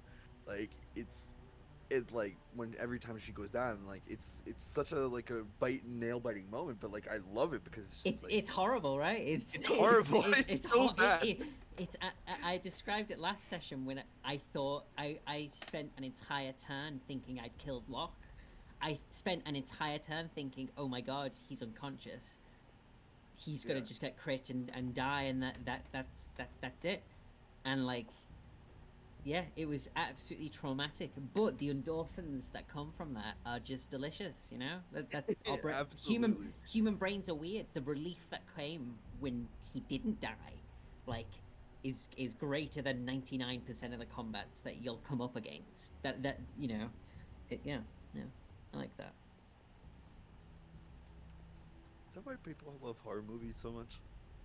I don't know because most horror movies, people I find I don't care about the characters in there because they're not characterized very well. Um, Hmm. but yeah, the rare horror movie where the characters are like good. Yeah, yeah. There's one that I think about called Green Room that's got Patrick Stewart in it, and it's less of a. It is kind of a. It's very loosely a horror thing. It's more of a very tense thriller, in danger kind of thing. Um, but I like the characters in it, and and so you therefore care what happens to them. I think it's like the core principle of writing any kind of book. I think that has characters is make the characters likable. Either make them really likable or really hateable. Yeah. That's my B something in GCSE English review of writing. There you go. that's I read an article about an interview with the writer of Jujutsu Kaisen. I know that that's a anime, I think, or a manga. And he was asked like, hey, a lot of people aren't like don't particularly like this character. Did you ever think about killing them off? Or like, a lot of people were, I think, mad. I've never actually watched the show or read the manga, and it's like, hey, this character, like, basically Deus Ex Machina to get out of like a situation which should have 100% killed them, and now they're basically on the opposite side of the planet, perfectly safe. And a lot of people don't like that character, and the creator was basically like, yeah, I did that on purpose. There's no why would I kill a character that everyone hates? Because then there's no emotion to it. It's just like, yes, all right, let's keep going. You gotta kill Yeah. people that you gotta kill characters that people like. That way, there's pathos to it. Game Yeah. of Thrones, man. Game of Thrones is a perfect with Cersei Lannister, man. It's a perfect example. Like you have to have a character that you hate as well. Like as you know, as many characters as you love, you have to have some characters that you hate. You as need a well. Joffrey, and like You need a Joffrey. Joffrey. There isn't a single person on this planet that likes Joffrey, but like But I've the never actor met who did anyone. it Yeah, did such a good job portraying exactly. him. Not met a single person that said that they'd rather have Game of Thrones without Joffrey. You need that kind of thing in a story Need like it. that, you know. Yeah, but like the difference is though that like Joffrey died. Yeah, and then we got someone even more hateable in his place that grew from his death. Like, yeah, that's good. I don't know. I'm not a writer. I can't describe with real words how this feels. All I can say is I think it's good. I think it's good to have emotion from characters. You know, Did I controversial hear opinion. about my favorite villain of all time? Oh, Yes. who's that? Yes. It's not just of all time, but it's one of my favorite villains, Joffrey. Oh, okay, yeah, because he was. He was brought so much to the show. He He made it did. He interesting. did so much. yeah, just absolute, just worm of a character with so much And it's power. amazing just to- scary. I disagree with people that say he's so good because it's so hard to hate a kid. It's so easy to hate a kid in my view. But But that's what Uh, makes him such a good actor. Is that But he he's, he makes yeah, it he's so really easy good to at hate that. him. And he's so amazing. nice in real life, as well. Yeah. You know he's a Apparently. doctor? Hey, No, yeah. I didn't. Yeah, while he was Uh. filming Game of Thrones, he was going to doctorate school. Oh wow, who's that other actor who's also a doctor? I know that sounds really vague. Ken Jeong? Yeah. Who? Ken Jeong, the guy from The Hangover, the Asian guy from The Hangover. Oh yeah, Chang, yeah, You him, are- him. That's who I'm thinking of. Because he was there on 9/11, right? Chow fuck on Yeah. you. Can you imagine Chang being your doctor? Like he's a general physician. Like Yeah, like he it's could really just mad. be anybody's doctor. It would be that's exactly who I was thinking of, and I think I'm sure it was him that was there on 9/11. Can you imagine like waking up and it's Chang sat over you telling you that it's all gonna be okay? It'd be Oh just god. wild, That's Just one of my. such I a- think that is one of my favorite movie quotes. Just you want to fuck on Chow. I love that And, shit. And as mature as I like to think mature as my tastes are, I love the Hangover movies, Yeah, and I'm not mature at all. You can't hate them. they're You fun. can't hate them. They're too good. Yeah, exactly. It's too funny stupid to hate Yeah. them. You know? a lot of movies have tried to be that similar level of funny, stupid as you describe, but yeah, it's hard to pull off. Just Mike Tyson singing, what's his name? Just Mike Tyson and all of it, like playing the piano, and then all of them singing with him, and then he just out of Yeah. nowhere cold cocks the guy.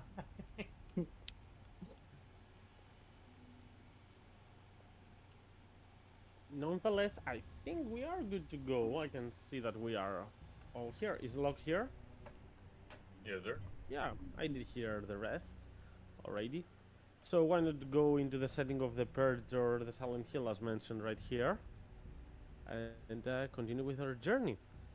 As many emotions linger around and many perspectives seem to have got up in a maze, but let's go for one moment, take a step back and go back into the arena where the others seem to lurk, with Juniper, Belgos, Lupa and Samuel. Now, Brenna knows my master plan of leaving Lupa behind, so that you have a character to play there as well. Haha! Mm. But yeah, nonetheless, you are right there as Juniper just trying to face the reality of that Ogvar living right there. She's not in her best mental state, but Samuel will say so. The other three have gone to different directions. Ogvar did mention that Nina went southwards, which we know of a couple of places there. But it's not good that we are separated. Having been in a domain of dread before, I know that it's actually probably the worst case scenario. So we have to find them. But do you have any idea where the other two went at least? No, but we can track them.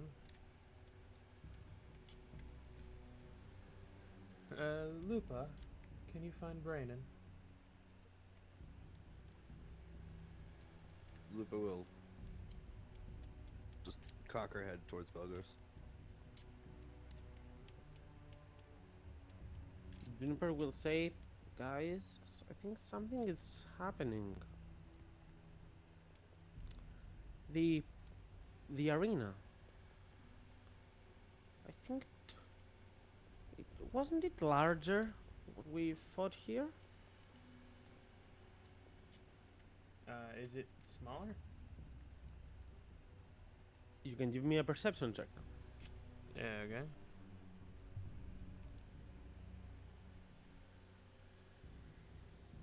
Perception. View.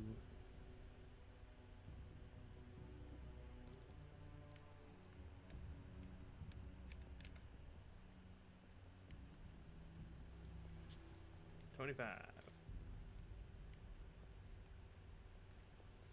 Alright. Well, with the 25, even though it's hard to notice if something has already shrunk, you're going to just focus your sense a little bit around.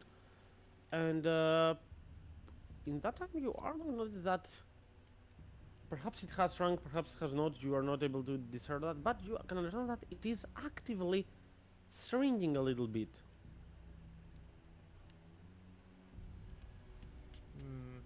As you look around, and you're going to see some strange kind of disruption around. There is a faint light, like a small gateway, a portal maybe, around you. As you will feel the earth shaking as everyone's going to take a step back, and right behind you, there is going to be, in that same place that I told you that there is a portal rising, a small staircase and some runes, some glyphs inscribed right there. As the arena is actively shrinking, and all this gathers into the center, there is a small monument elevating itself. As you find yourselves in a small circular room like this.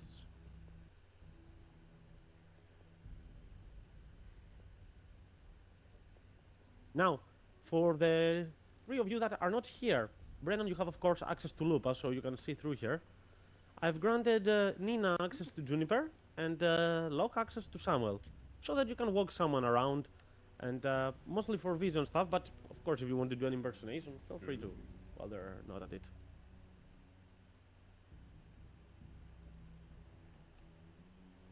Are we Is in that, like a completely new place, or are we still like quote unquote in the arena? I'd say it feels like the arena. You can see some of the blood that was shredded before lying on the ground, perhaps a couple of shields and spears. But it feels like it has changed enough. Now there is a. What does it count if it is a new place or not? You are not. It's not something easy to say. Um, Nonetheless, on that portal that you see, on the other side, you see faint glimpses of that cemetery you visited, but you feel a very dark aura, like you want to stay away from that. You cannot really explain it in words other than instinct or perhaps divine guidance.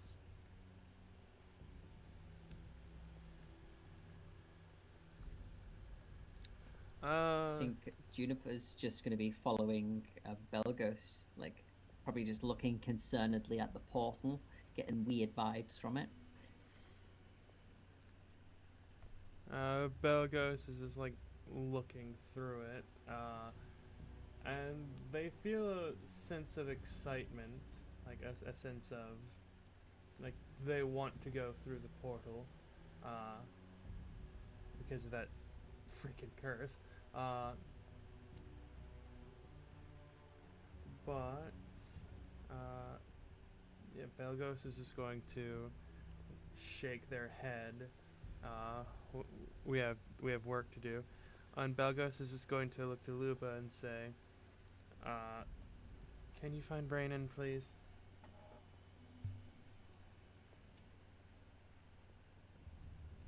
Lupa can give me a perception check.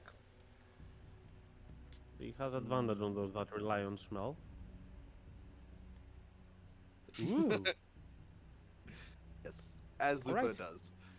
Well, it might be a bit obvious because there is only one step ahead for the time being, but it's good to see Lupa optimistic about catching a familiar scent towards that direction. Welcome, Samuel. Um, Lupa, Lupa, Oh, I do. you know, with Belgos talking to her, she doesn't really acknowledge anything. She's just acting on her own. She doesn't really look back, and she just like starts after letting out a second howl. Start following the scent. Mm-hmm.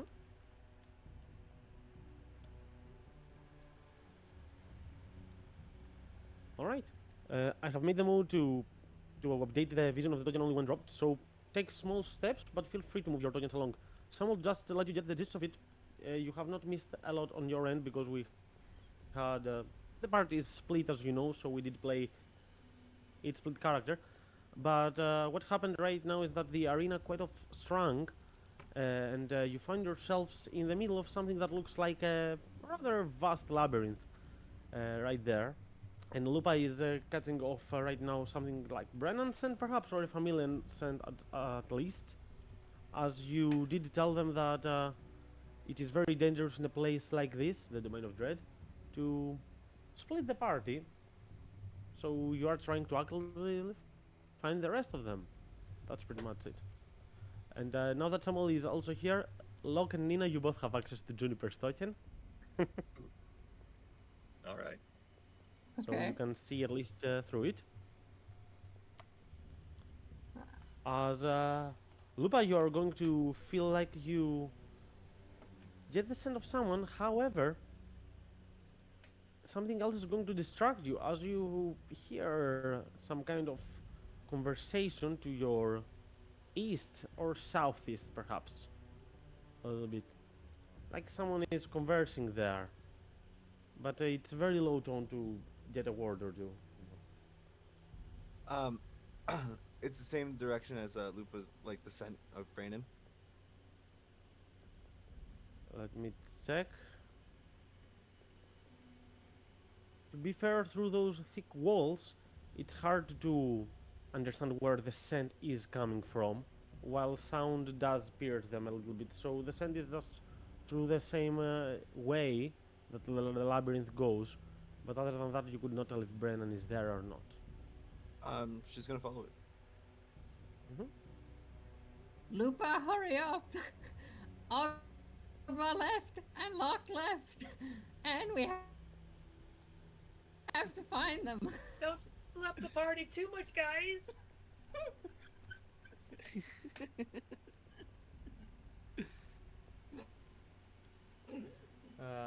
You know that those two voices are the same character. We need to clear that. We don't plan on it too much. What did you say, We Samuel? don't plan on it too much. Again? Just one more time? Or not? That's fine. Too. Oh, I hope there's no more fake people in here. Yeah, we got this.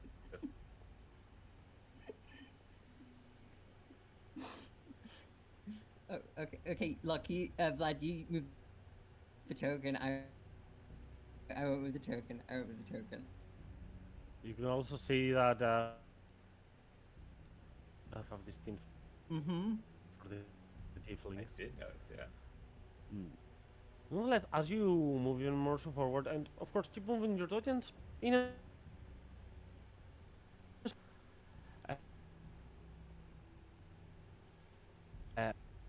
barking.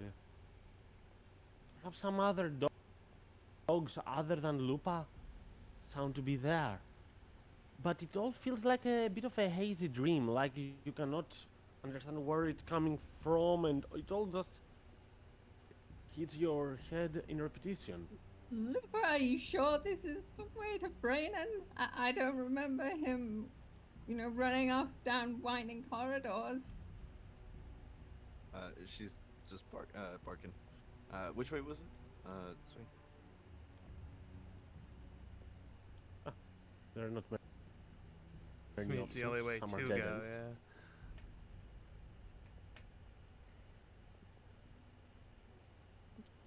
Can't believe fake Ogba left without leaving me any food.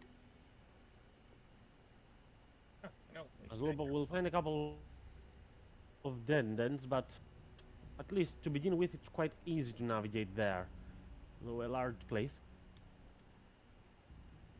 Mold in them, the stone ground right there seems to have a lot of footsteps, and in some places it even reeks rotten of perhaps dead humanoid or beast. Perhaps people that got lost in here and never managed to find their ways out.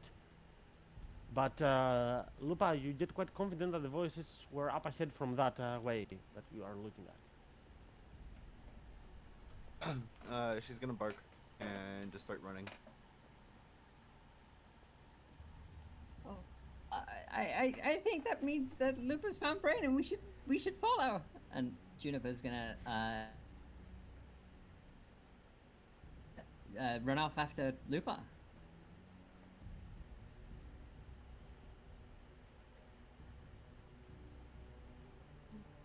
Sam follows in the only direction that is possible to go. Yep. Mm. As Lupa rushes forward, and it's a bit harder for some of you to see humanoid on the other side of this room right there. As immediately you will hear a voice originating from you that will say, "No, I'm not Brennan. I don't know who he is, but I overheard you say that name so many times that I couldn't help myself. Who is he? Is he an important one?" Lupa's just gonna growl and take a few steps forward.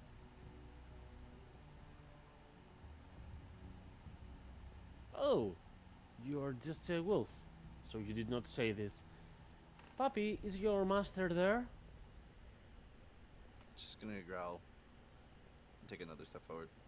As you growl, dogos will reveal themselves, and as they do so, oh, here they are. as you're going to look at a tiefling. Red skin, some very big horns, and some glass tome right there, and a sword that seems masterfully crafted. He looks at the lot of you, will nod, and say, hmm, found yourselves in this labyrinth. Quite pitiful, if I may say, as you will close the tome, and will say, bad idea to lurk out in the streets when you could just wait for it to pass off. But who am I to say, since I did the same, right? What are you talking Where's about? Brayden? Where's Nina? Where's Locke? Who are you? Oh, you're trying to find someone in this. Oh my god, that is next level of insanity. At least, I did not get lost here in hopes of finding someone. Um, listen, I've got the solution for you. You can, A, forget about those people and move past that way, as you will point towards here, to the exit of the labyrinth that I've managed to so masterfully find and craft to make this easy for you. But forget them forever. Or B, you're going to start searching for them, and then creatures from your wildest horrors are going to sow themselves around, possibly kill you, more likely to torture you for eternity, and regret that you ever sought them in the first place. What is it gonna be? What is this If that's the place? way out, why are you still trapped here? Place, not sure if place is a right thing to say about an area that exists only in your head. But apparently you've lost some allies. You cater enough to find them. But you cater enough to find them to sacrifice your own calmness, your own serenity, your own conscience. I haven't been calm in days, okay? I'm going crazy in here. So, yeah, you know, if it helps me find Locke and Nina and Brayden, then sure. Let's see. Okay. Be my guest. You can do that. You didn't answer my question. If you know the way out, why are you still trapped here? Good question. The answer is because I do not exist. I can see you. I can see you too. That doesn't mean anything. In your vision, Uh huh. apparently, I have eyes and horns, and I'm red skinned. Huh. I guess perhaps we are more like inside your head. And how do you know what we look like to? How do you know what you look like to us?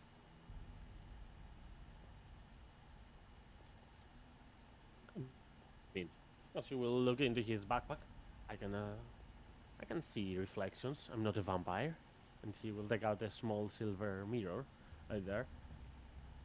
That As he will say, that hmm, doesn't. go on. Is there a mirror over there? Oh, he has a small steel mirror in his Does he? backpack. You will see that he takes it out and points. Hmm. Okay, I'm confused So he about looks this at the. series of events here, because like did he pull it out before or after? He's like, oh, I have red horns, because like, He doesn't look at the mirror at that moment.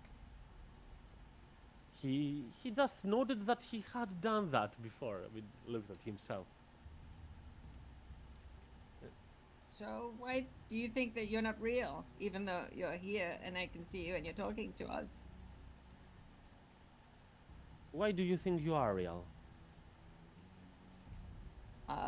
Because I know I am, and I have a husband, and I have kids, and I know I'm not from here, and I like to eat, and I'm learning to like read real good, and I love trees and plants and dead people, dead things. all those that you said are essentially some facts about your personality. But to be fair, the Okay. only reason that you are real is because you think you are real. Ah, for me, it's quite the opposite. I think that I'm not real. Belgos will turn Well, to that Juniper that and they'll just ask, why is it that everyone we run into has a philosophy degree apparently? uh I don't know what that word means. I don't think Ogbar's told me that one yet. I don't know. And then she looks to the tiefling. I think it's kind of sad that you think that you don't aren't real, even though I can see you. Do you want to be real? Do you want to be fake? Nope. Then no, I don't want to be real. I want Oh. to be me. I Oh, don't want to change. that's actually kind of a healthy way to think, I guess. If you don't want to be real, that's cool. That's good too. There's things that I think that I don't want to be real, like my mom. I wish she wasn't real sometimes. I understand that. After all, the reality can hurt us a lot right there. But do not believe that imagination can hurt us less. I, I shall assure you of that. Yeah, I've my imagination. Sometimes, like sometimes I see things that aren't there, and they get me real upset. But I have Ogma and my sister, my friends to help me. So you know, it's not all bad. Hmm, Do you have friends or family or people that like you or people you like? I do. Several. Quite important to me. It'd suck for them if you didn't exist, right? I mean, it'd be really bad for them. I told you. It's not about existence. What is real and what is fake can both exist. Wow. Okay. That's just making my head hurt a little to think about. But if you are happy with who you are and you're happy with how the people that you like think about you, then that's good, right? We are essentially two parts of the same. A coin's two sides, if I may. Illusion, magic, enchantment, and all the crafts that are used for deception have to have a basis, an anchor to reality. If they seem too far off, they are not any different than conjuration and transmutation that make some fireworks, or just a fake effect that has no impact. What lies here, not in this labyrinth, this maze, but in this whole plane that you are, has just enough basis on reality to create the feeling of fatigue, the frightening aura of terror that can chill your bones and make you feel unease. But there is a strange coincidence as well that has to do with all of you. I mean, I I do not know all of you very well, but I You can don't know feel us at for all. most of you. Why do you think so? If I'm a fragment of your friend, do you think your friend doesn't know you at all? Have you met this person? No. Oh wait, what if what if he's like inside our heads? Like what We Sammy should said like and what probably Ian go said. because like whatever horrors that this guy keeps saying that we're gonna face, even we just keep listening to him. Our your guys' friends are probably like facing like 10 times the amount because they're not. Sorry, he says to the person, but wasting time. Oh, yeah. If Locke and Brandon and Nina are in trouble, then we should go. We should go, and Yes, and let's go. and you can come with us. You know, if you not if you want to, but if you'd like to, if you'd like to see the people that you like and care about, you know, outside of this place, you can come with us, and you know, maybe that will help you. I don't know. I'll pass. I Okay. mean, in all likeliness, you're not gonna exist by the end of this. But if you do, that will mean that I will be here too. Perhaps even outside of this labyrinth. Good luck. Oh. Right. You As know, if they- Ogvo was here, he'd know what that guy was talking about. All right. Which way As are we that man going? will fade, you're going to hear some growling. As you are going to see some dog-like creatures. They look very much like Lupa, albeit their fur is darker, and they seem to have some flames running through their jaws and their body below. As I will require some initiatives, though I'm sure this is not gonna last long at all. Initiative. For Juniper, I will roll.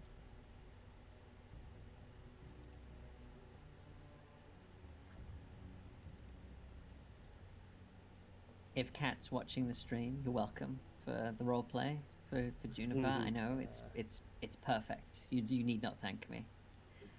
Top notch. Samuel? Is D&D Beyond Try and behaving open as my it character should? sheet. Yeah.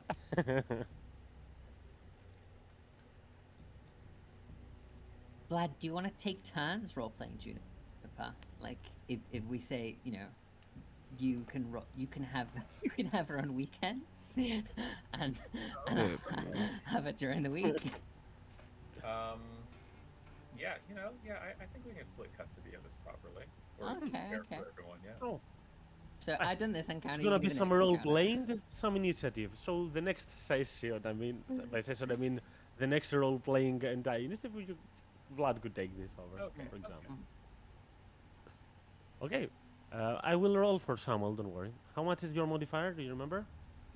+4. +4. Okay, so it's gonna be a 6. So, for that to matter, Lupa is acting first as you see those growling hellhound-like apparitions. They seem to be quite aggressive and ready to pounce on you. She's not gonna take nation. 3.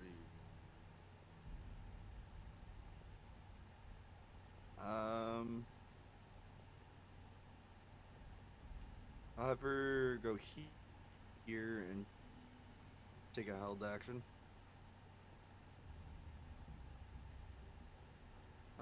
Just have her ready to attack the hellhound if it Mm-hmm. goes to bite her. Alright, so not engaging actively, but just trying to frighten them, and so that you are ready to retaliate the moment that they come closer. Oh yeah, she's totally like she's growling, she's walking up slowly, like she's like completely trying to like not fuck with this and just like she understands this is just an obstacle in her way to getting towards Brayden. It is indeed an obstacle in their way, and they are going to behave as such, as one of the hellhounds is going to take the bait right there and will go and pounce against you in an attempt to bite you. Now, Roll20 is not behaving as well, but I have my Oh, character shit. sheets right here, and I will try to attack as well, but 24 of course will hit me. So give me the damage. As the hellhound will manage an 18, that will not be able to hit Lupa, as 14 points of damage are going to go directly against the hellhound that will maybe fall prone. I mean, even if it falls prone, because it's still its turn, it will have enough speed to get up and even move a little bit there. Very, very fast.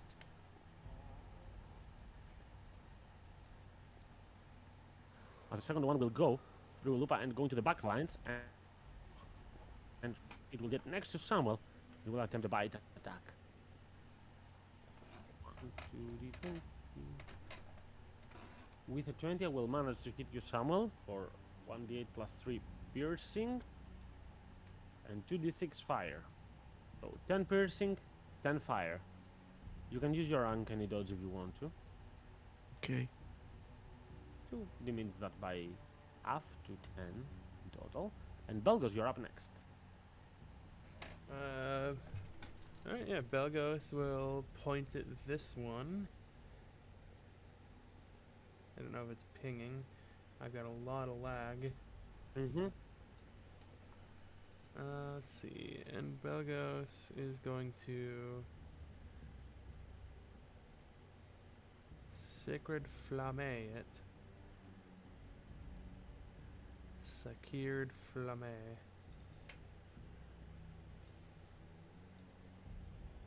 My come on. character sheet open. I roll a dexterity save, right? Let's go for yes. it. Oh wow, And that's I not might a only lot. fail it, so I take 15. It's a low roll, but nonetheless, 15 points of damage is 15 points of damage, which is more than enough to leave it bloodied after the bite of Lupa. As you do that, and you are going to see the vertical axis of the Sacred Flame that it appears, that is quite limited. The ceiling is quite low. It's no more than 10 to 15 feet. And is that your turn, or do you do any movement as well? I will move over to here. Actually, hang on. I'll move. You know, no. I'll stay where I am. Gives me the best view of the battlefield right now, and I can access basically everyone. Mm-hmm. Actually, wait. Juniper Wait. is up next.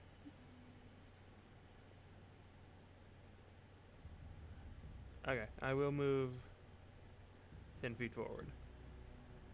So now Lupa is within 30 feet of me. Okay. Okay. Good. Now That works. Now we're. Okay. Now someone is safe from crits. Sounds about right. Curtis, you're gonna play Juniper. I can make the rolls, of course, because it does have the stuff from the D&D Beyond, mostly. But you can tell me, what do you think she will do? Juniper was very confused by the talk of philosophy and personification, self-identification that just occurred. But I think she would have taken away the fact that that dude isn't being attacked by dogs right now and thinks he doesn't exist. So I think Juniper might go, guys, what if the dogs aren't real? You know, like that guy. What if this? Oh, none of this is real. And what if we just keep running? Okay, what if we just keep going? You know. We have to go through And them. yeah, and if they aren't real, then they can't really hurt us. So, you know, maybe if we just think really hard that they're not real, then they'll go away. Your mom.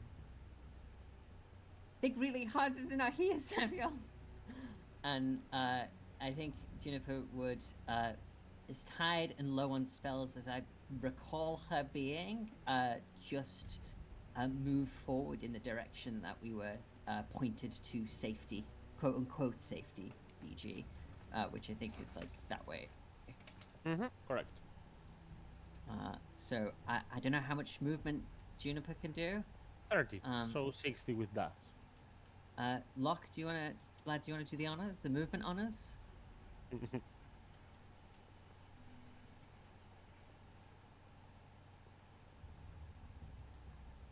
Do them yourself. I mean. Oh, okay, yeah. Thank you.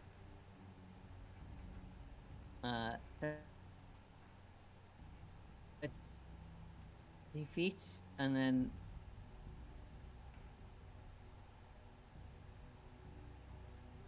30.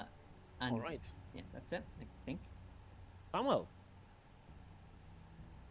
I'm gonna attack the dog that bit the shit out of me, I guess. Do it. That hits. For 9. For 9 points of damage. It will create more than enough of a distraction for you to move easily around it.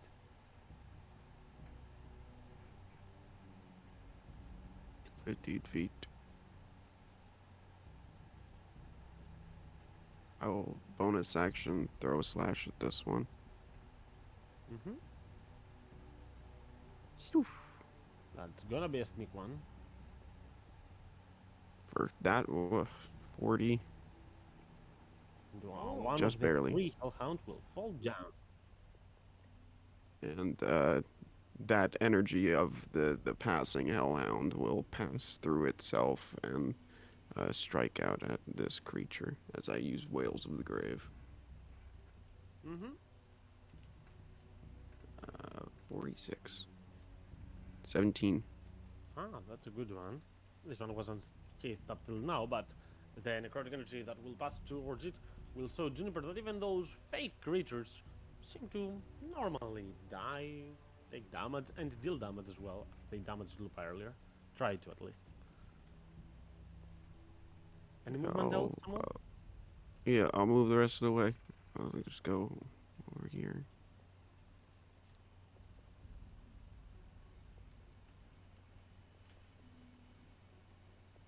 That's my turn. Alright. Well, we have this hellhound that will see Juniper running closer, and it will just obstruct her way and go right there and try to bite her. Rude enough, but it will miss, as Lupa is the next one. Loop is going to run up on the other side of this hellhound next to Juniper and take.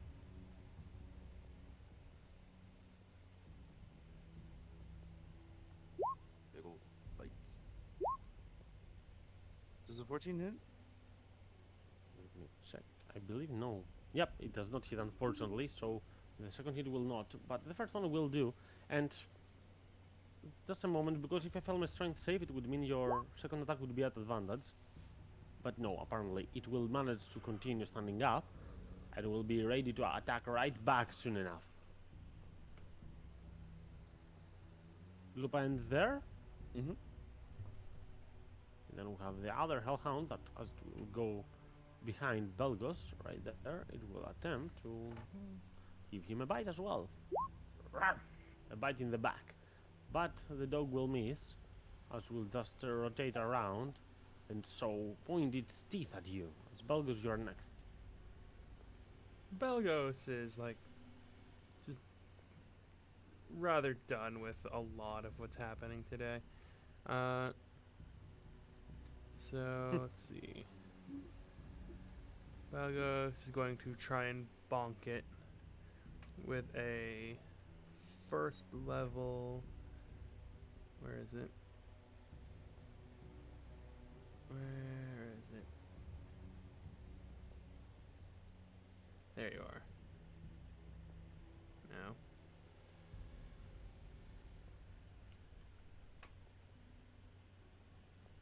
Inflict wounds. Okay, that's probably gonna hurt.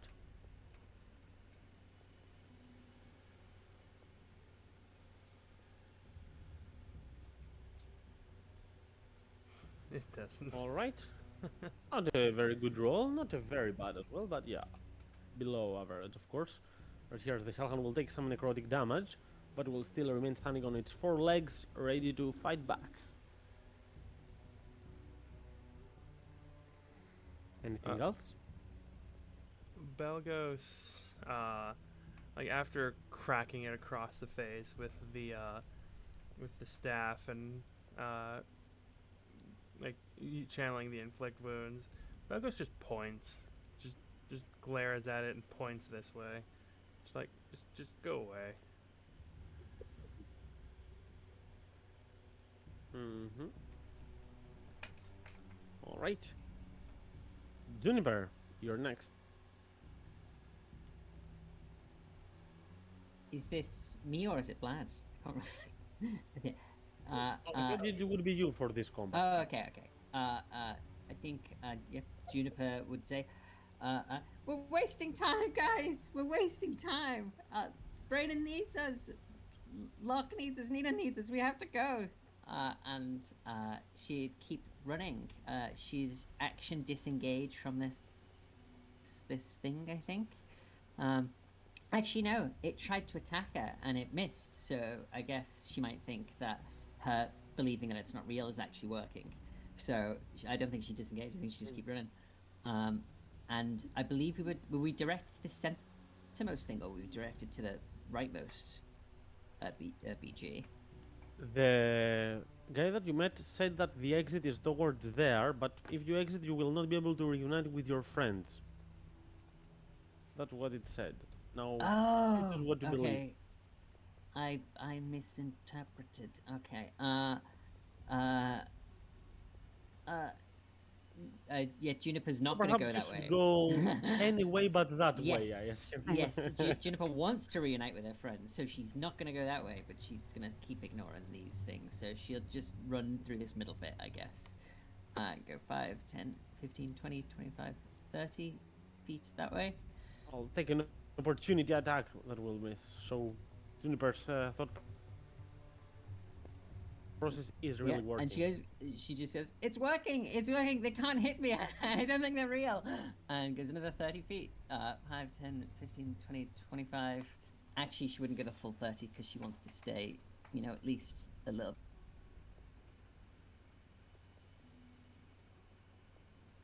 bit weights. Okay. Samuel, you're next.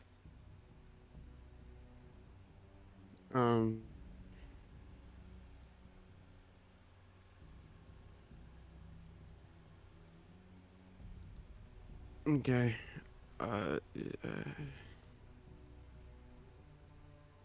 I suppose I'll fire a slice at this thing.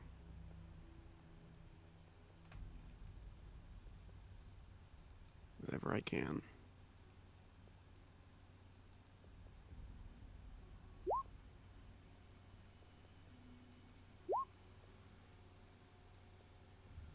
Which one is the target of the two? The one to the left, okay. That's a sneak attack, right? I would hope so. I'll count down. I'll take the other one. Wow. Hits. No sneak attack here. 11 points of damage. Hellhound still alive, albeit quite low. Someone managed to finish off a second one and clear the way for Belgos and the rest.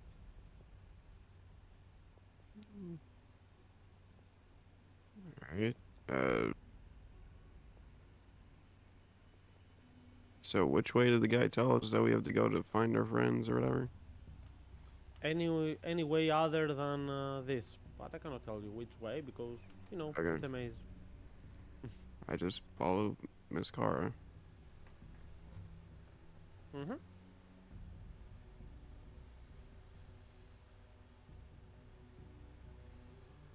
That's my turn. Okay, so the Hellhound on its last breath will throw some flames towards Lupa. Will make a fire breath that probably will convince Juniper that these things can actually hurt people. As Lupa, I need Lupa to make my dexterity saving throw.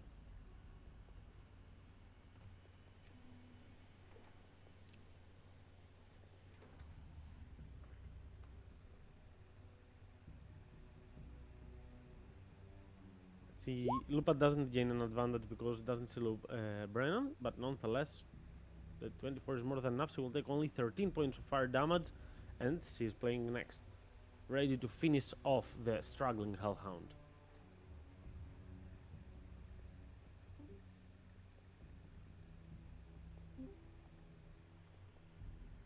Can you hear us, Brennan? Yeah. No. Good. Yeah, we can hear you as well. Okay. All right. Sorry. No, I meant to. My everything just froze up for a second there. It's okay. Lupa just got 13 fire damage, half of it, and she gets to play now. Okay.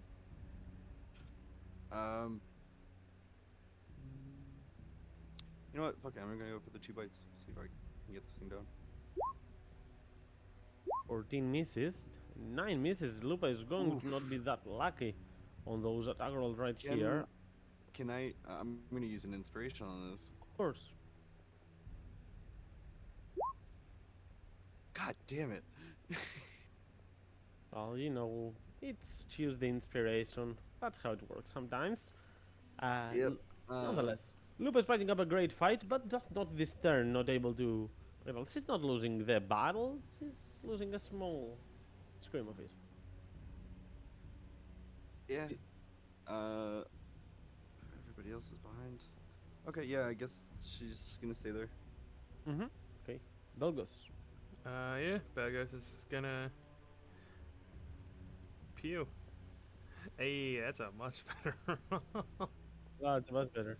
If I fail, do I take half? Do you have something fitting like that or not? Nope. If you succeed, you take no damage. It's a cantrip. But I do fail, which means the Hellhound is going to be blasted by sacred energy that will decimate it completely, causing it to fall. And initiatives are off. Lock is on the wheel of Juniper, and we're good to continue.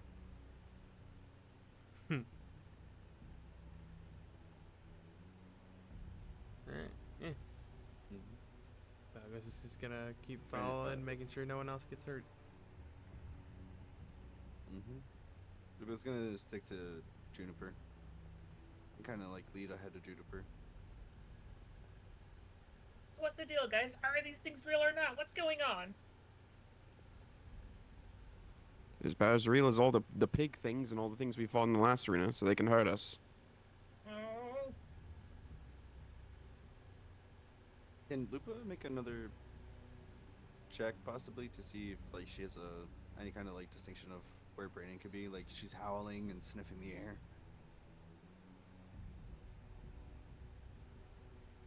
Give me a survival check through Luba. Survival. Yeah, Okay. Um, if it doesn't have proficiency, no, just a wisdom check then. wisdom Pure check. wisdom. Yeah, not saved. Check. Oh my god. Okay. Unfortunate enough, but you know what? Lupa is going to be convinced that following that doorway, she is catching something familiar to Brennan's scent.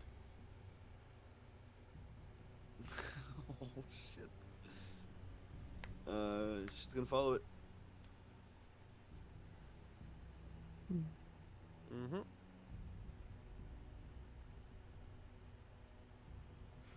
The This is rest are mine. going to struggle to follow you. You are quite fast, but go, move on towards there.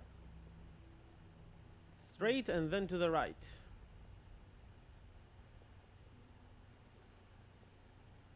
Mm-hmm. Lupa's like just booking it.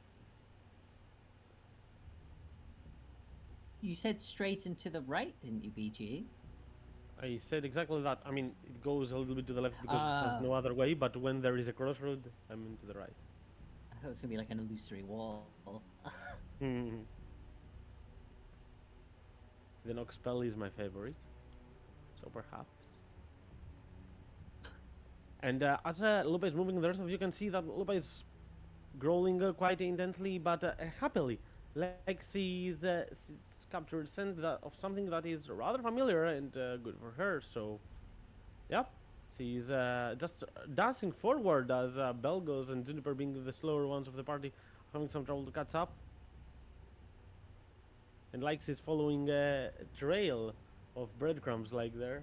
That's how she's moving right now. Sniff, sniff, sniff.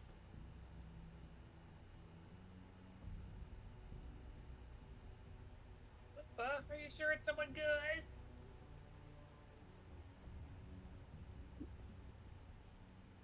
Oh, shut up.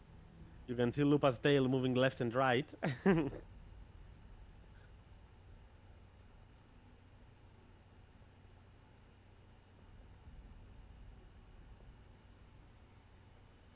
Samuel, as you pass by there, you're going to spot something interesting, seeing a round staircase that seems to be leading upward from there. You're gonna keep that in mind for sure. It's not something that you can forget, noting where it lies. Mm. Do-do-do-do-do. Inspector Samuel. Do-do-do-do-do-do. As Lupa, you can see, the labyrinth seems to be ending. On that location, there is a small opening. That from there, it is where your master should lie. she's she's running as fast as she can, not even like paying attention to behind her at that point.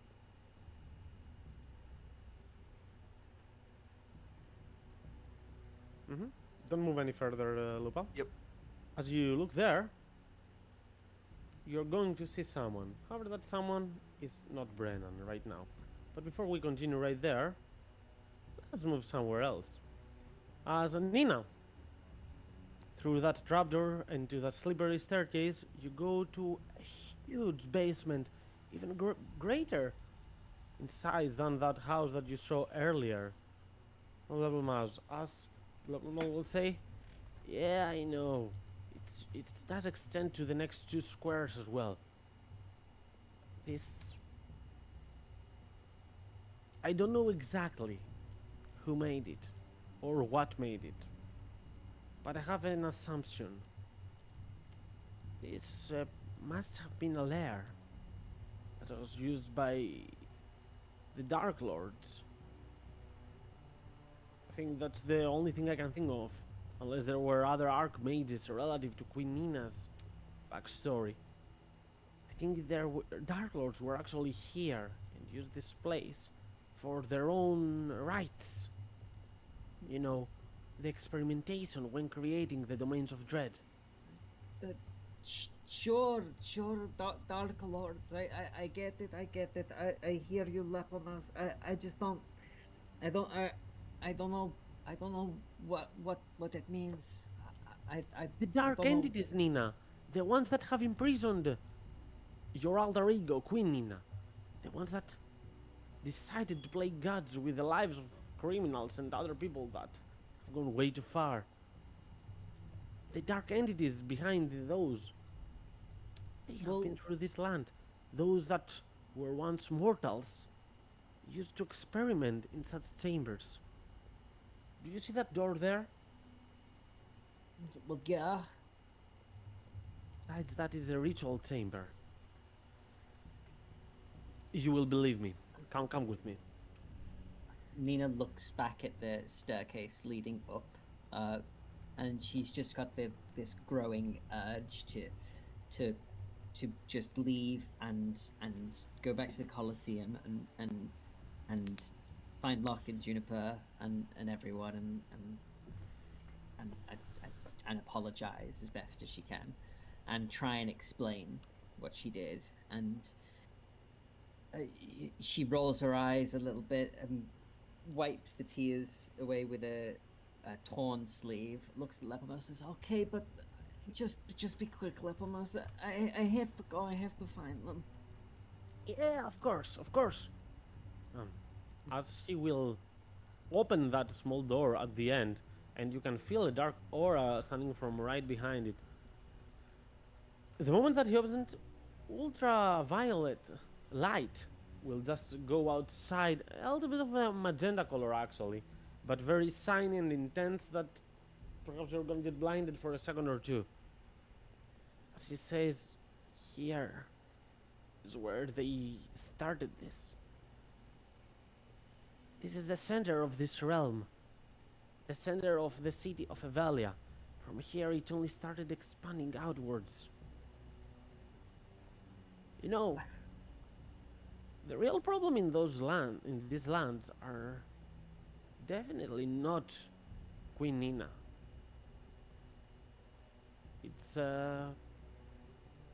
It's you.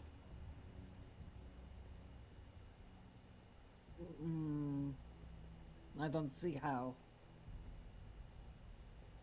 You see, the places like this, they fuel from one's backstory, their trauma, their incidents, their problems, the tales that they've lived. You and your friends, you have some grim stories to tell. You're bringing all the Sarugos in here. I know, it may sound like an exaggeration, but the people of Evelia, even though they are not happy, they are content with what they have. So actually, Nina, it's you that should be gone.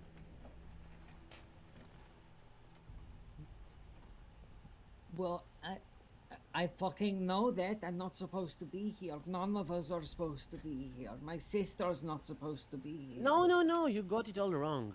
I meant it should be you that should be gone. And as Level Mouse says that, you're going to feel the earth trembling. Door behind you instantly closing as the violet light will flash once more in front of your eyes. I need you to roll me a Constitution saving throw. Oh. Apple mouse, Uh, you bastard! Oh. Right? Nina, you become blinded for the next minute with a reroll on con save on the end of each of your turns. Sounds As like Okay. the the lights fifth will nat one flash this out. session? Holy crap.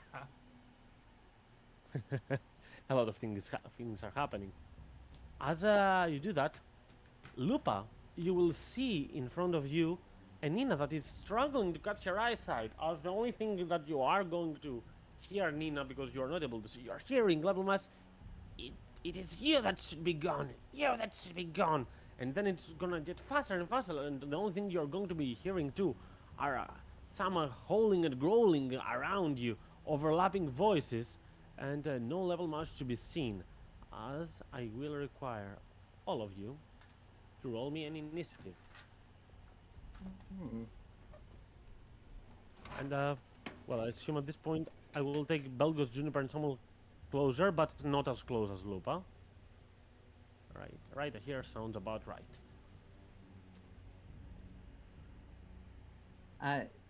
And being blind, how does that affect my initiative, BG? Does not affect it. You are ready for combat, Oh. just not very good at it. I- It let me roll like attacks. It won't let me roll initiative. It's okay. So, Roll it and I will add it on the turntable.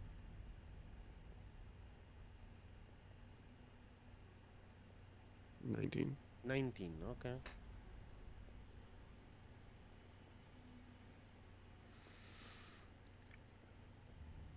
Okay. And Lupa, you're going to see 3 monsters. They look somewhat familiar. They seem like very big, gigantic dogs. You fought one of those in the past, if I recall correctly. You Think- can't see them And though. you can see those spikes and this gigantic bulb below their jaws, ready to howl with their terrifying and freezing voice. Well, and that's how they start. However, they all seem to be quite injured, like they're losing a lot of blood right there. Nonetheless, one of those is going to rush towards Nina and will take 2 bite attacks. Just a moment, because there is a type here that it is like. I have advantage, so these 2 are the first one, and this is the second. Target is not frightened, thankfully, but nonetheless, it's going to hurt. So it's 6 piercing and 11 piercing for a total of 17 points of damage, Nina. And Okay. Belgos, you're up next, as you can hear some howling around from there, and Lupa will stop very much suddenly there, indicating that she did not see something she expected. Belgos is going to come forward.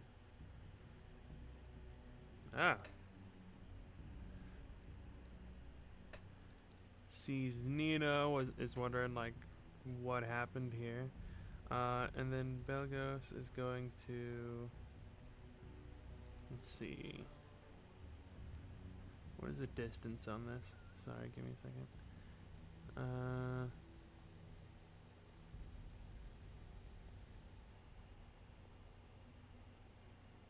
Oh, 60 feet, yeah, okay. Yeah, Belgos is going to 60 feet, cast it right here,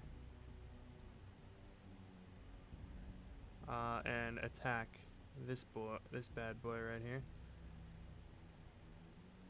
Mm-hmm. Let's see. Go ahead and remove that last second level spell slot. I have 2 first levels and a 7th level. Oh, I am so fucked. So what is it gonna be? Let's see. I know I had I'm using my last second level for this. Oh, okay. Nice. And then I will Sacred Flamme. Okay. All on the one on the right or the one on, where on Nina? Which one? I'm confused. I am casting the knife right here. Ah, whoops. Okay. That Okay. that is an accident. I meant to hit the casting the knife right here and attacking, and both of those damages are going towards this one because Belgos Okay. doesn't know that Nina is blinded right now. Fair enough. Let's roll my dexterity here. I will fail it, so I will take 19 plus 13. That's 32 points of damage. As the creature will get lower and lower. Yay! And and Belgos will yell back down the hallway. We found Nina.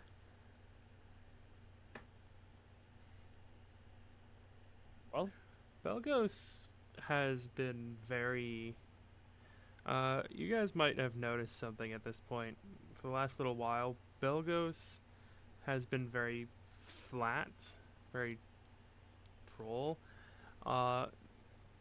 Belgos is always a rather calm character, but lately, instead of calm, they've seemed disinterested.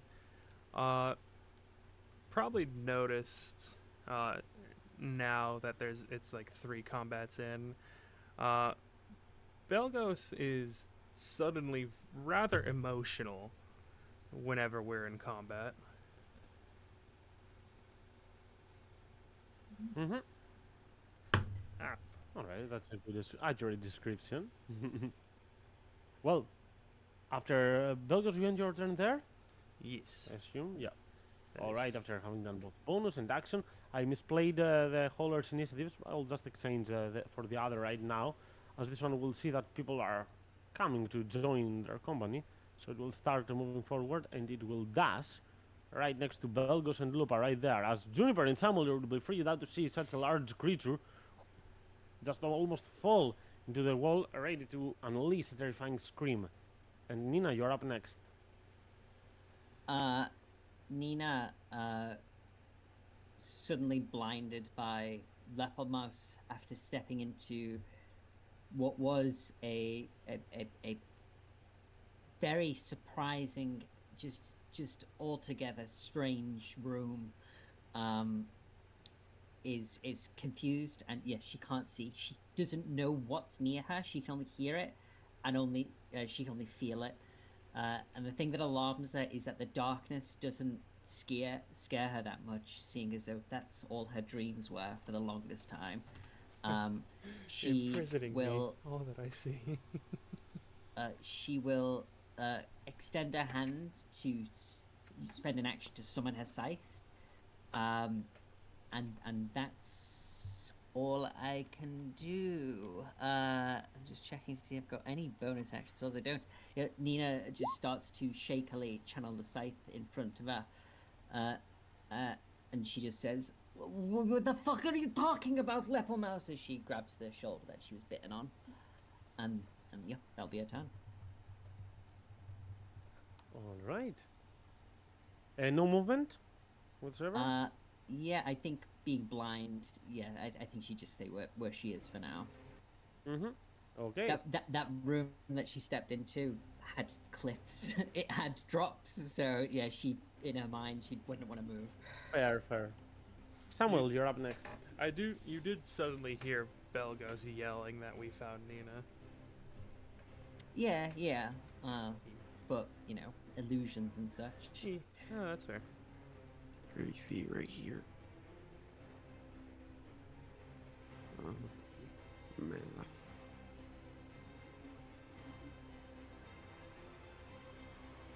Is it what is it? Is this an abyss?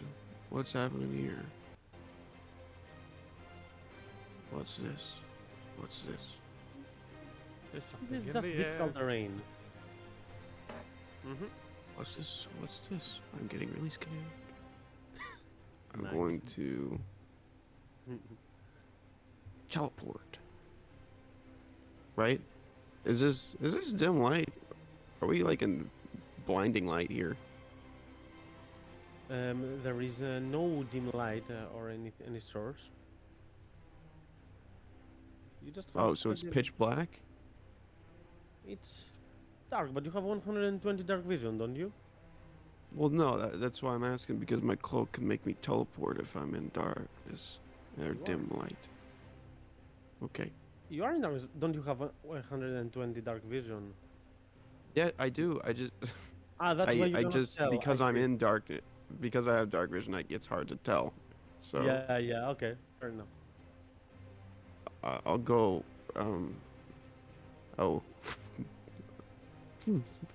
right here, Nightcrawler teleport, and I'll. Yeah, seeing Nina really hurt, I will make a slash at this creature. I don't know what the fuck it is, but I'm doing it. And since I teleported, I have advantage.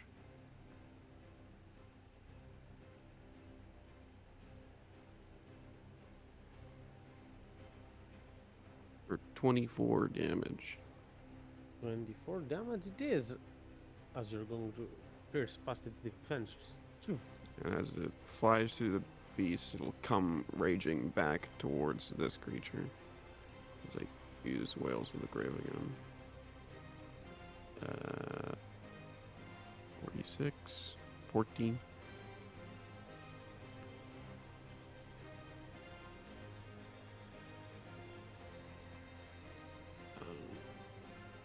Yes.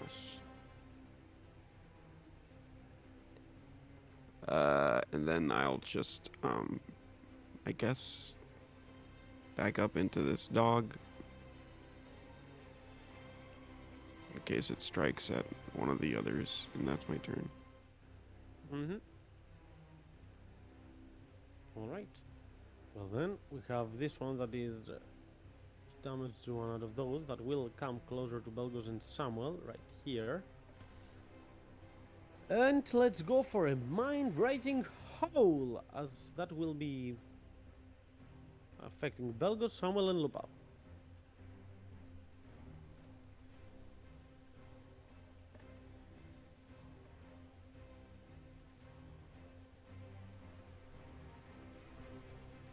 I need you wisdom saves. Alright. Oh, good lord. Lupa. What? What? What Lord is Belgus. this? Does that make like? Samuel succeeds. Does that make 10? I'm gonna use my inspiration. Yeah, that's more like it. So, Lupa will get frightened and incapacitated through this, as he is going to have a rough time managing the powerful roar of this creature, but the other two are going to be fine. And, yep, Lupa, in regard to this, is going to be unable to have an action. However, she can move if she wishes at half her speed, but she's not allowed to move towards the source of her fear. Of course, if Lupa wants, she can stay at the same place, but that's all she can do at her turn due to this state.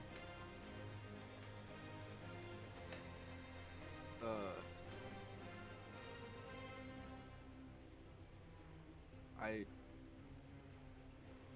think she'll stay there. Yeah, I don't think she'll move. I think she's gonna cower in spot, in place.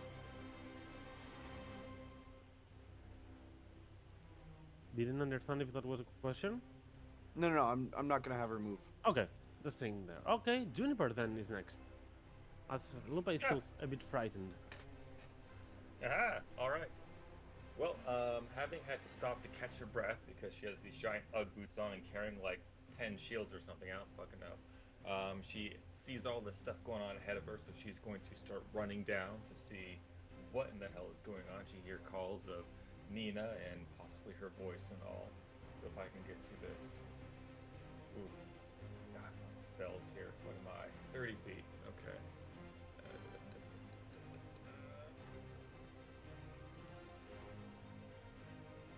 Okay, 30 can wedge me right in there to get a peek in here. All right.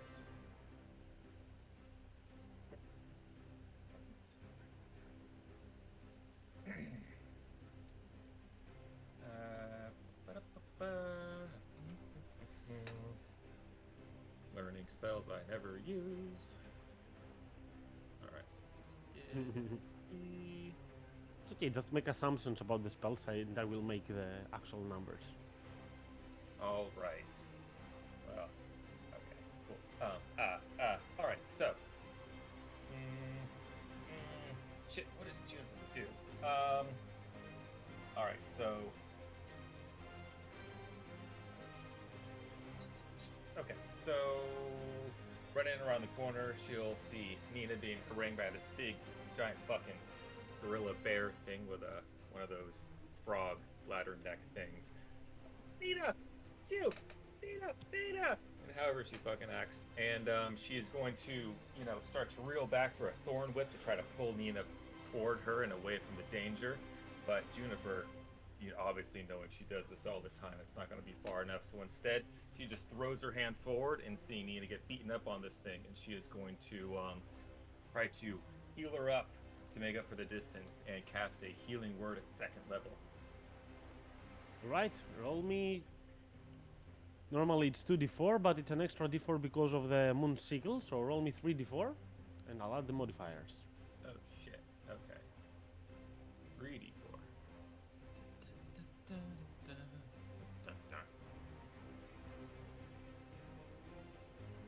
Alright, so it's 7 plus 4 if I'm correct, so you take 11 points of healing, Nina. As even though you do not see, you hear her voice and you feel her positive energy, the healing. It's Juniper, standing right there, your sister, ready to have your back. Nina, don't die, Nina! Oh. Shit, what fucking bonuses does this person have? That was a bonus. You just, You did a yeah, bonus. you That just was a used a bonus? bonus. Healing Okay, word is a bonus action. Healing word is a bonus. Okay, cool. All right. And then it's like what? Only one spell per turn or something? How it works? One leveled spell as a bonus action, and then so you could Okay. primal savage someone.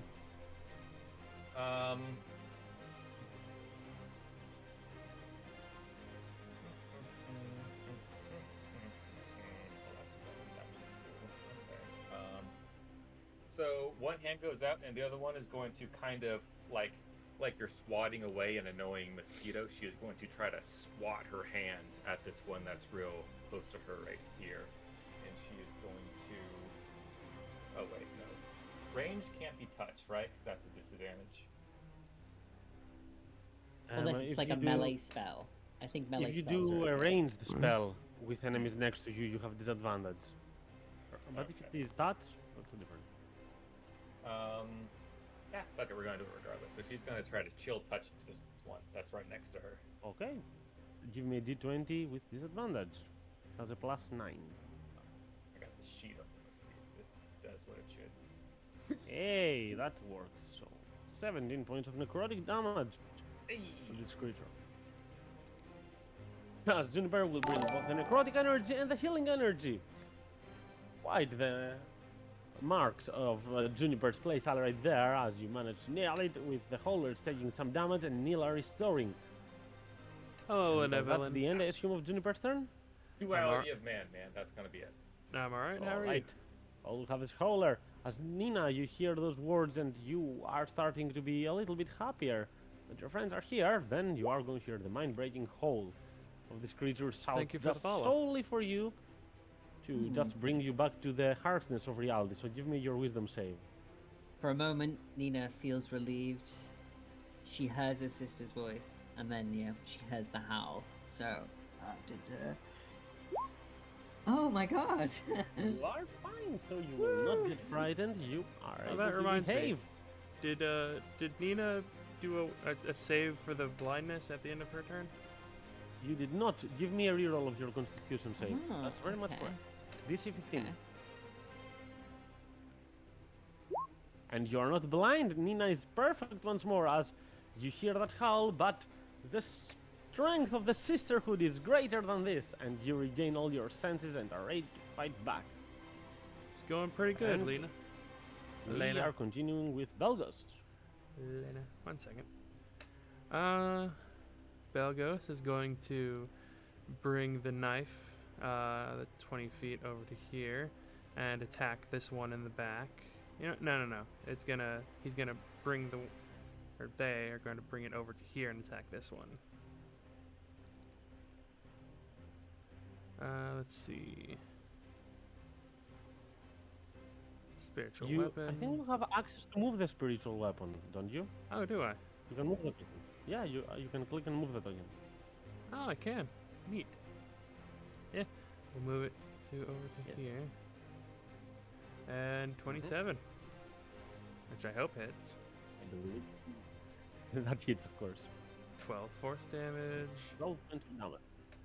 And then Belgos is going to target the two closest to them with Word of Radiance.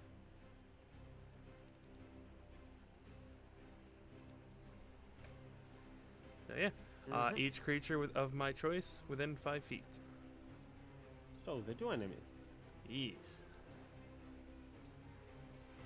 Both will fail, and I will require you to give me the roll. Oh, you did give it. 18. Yes. Yeah, they both take 18 radiant damage.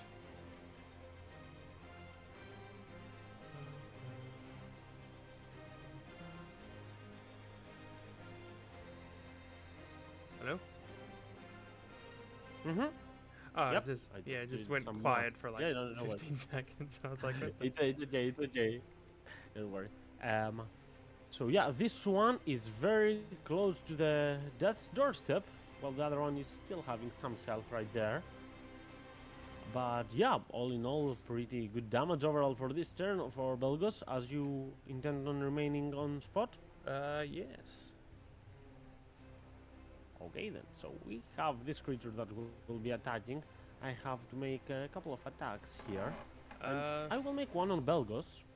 Lena, yeah, go because ahead. Ask He whatever you did need. damage me quite a lot now. Though I'm hoping that the Roll20 will cooperate. Bring it on. I will. Nat 20. Come on, Roll20. Come on. Hey, you know Crit. what? I'm Crit gonna do me. it manually. Okay. So I have pack tactics, which means that attacking you means I have advantage. So I'll roll 2d20. I have a +6. So 15 is my highest one, which means it will miss.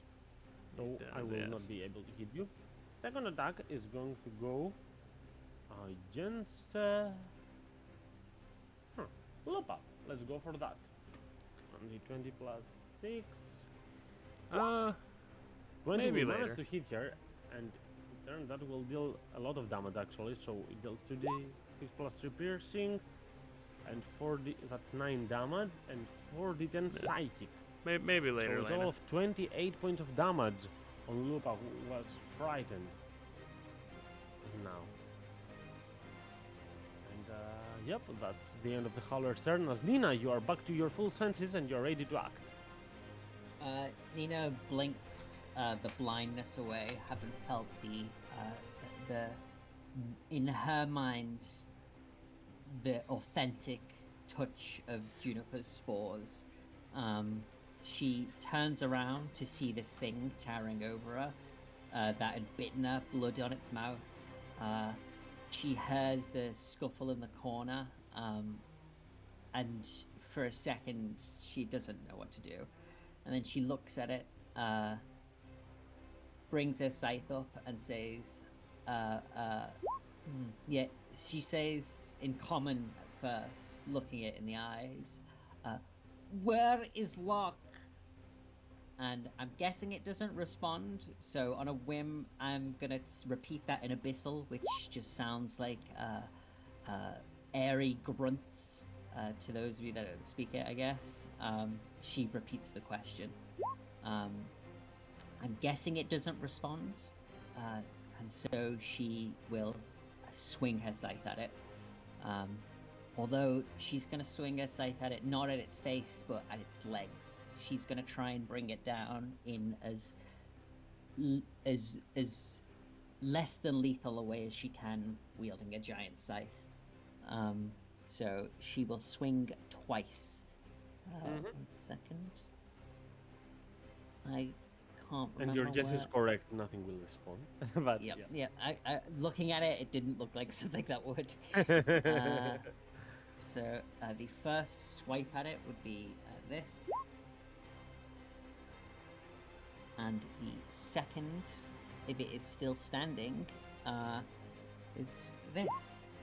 And yes, she's trying to not kill it outright, but I don't know how well she can do that with a necrotic scythe. You have the potency, however, it's still alive, albeit very, very low. Those two are lying in very low health. The other one has some still. Yeah, that's fine. That is Nina's action. I'm just having a quick look. I do not have any spell slots really that I can have bonus actions on. Yep, that's going to be a turn. Having swiped at that, she just turns to look at everybody else. Yeah, that's it. All right. Then we go to Samuel that has a reaction as the optimizer that he is with Sentinel right there. Ugh. So Samuel, give me You your know reaction me. for your turn if you want to. Ah, misses. So it didn't matter. Mm-hmm. So go on with your actual turn.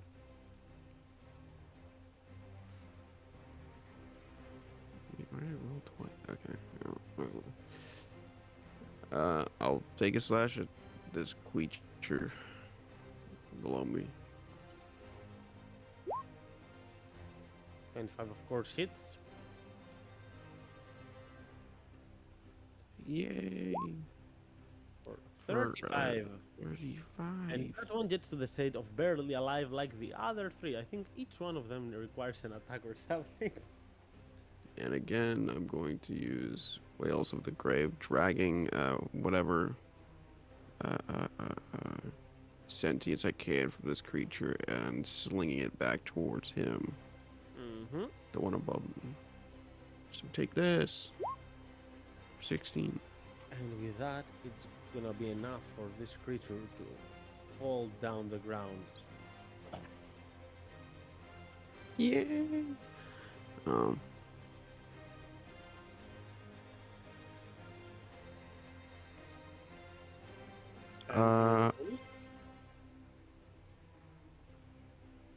Bonus, I don't know yet. But I'm going to walk away from this creature. I'm gonna run to join Nina because she's still get over here. And yeah, I guess as a bonus, I'll slash this guy. See if I can help her out. Mm-hmm. Whatcha? Pacha hits Kabow! 8. for 8 kapow damage, and creature still requires a little bit more, but it's very close to its demise. That's As my Samuel manages to take down a howler and move next to Nina to provide some assistance on their ally that is outside, and Lupa is next. She's gonna take 2 bites. Do it. Holy shit! The nat ones. I live the same. Just a moment, because I need to check. The first one hits.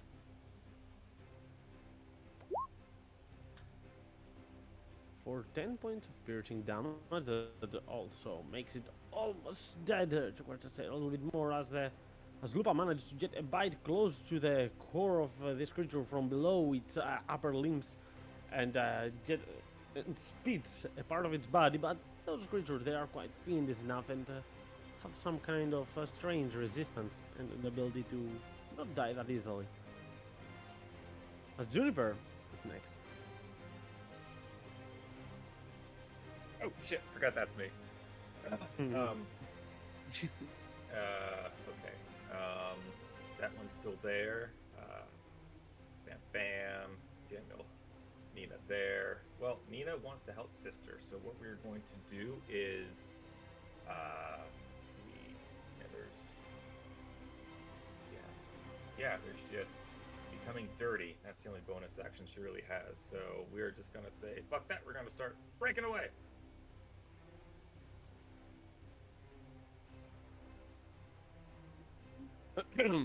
As Juniper moves away, and what's that from there? I gave some pause to see if I was gonna get slapped in the back, but if not, I think you are, yeah.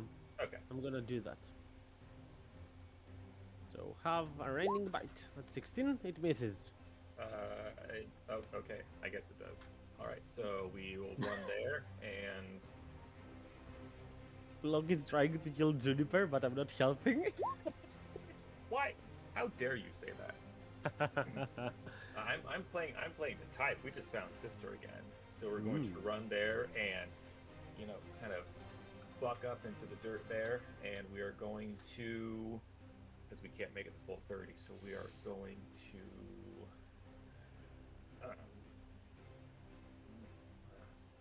Well, Sam's there. That thing has a bunch of cuts around it, so instead of thorn whipping Nina, we're just gonna thorn whip the actual thing. Right? Thorn whip. Is this an action? What's thorn whip? Mm-hmm. I'd say it is. There's nothing built in with that spell, so I will just try it. Thanks, Cat, for not filling that one out. I don't really set me up for fucking success. I mean, yeah, I click it and. Which one are you trying to link? From the attack? Thorn whip. I guess it won't be linkable from there, but let's do it another way. Give me a d20 plus 9. Right.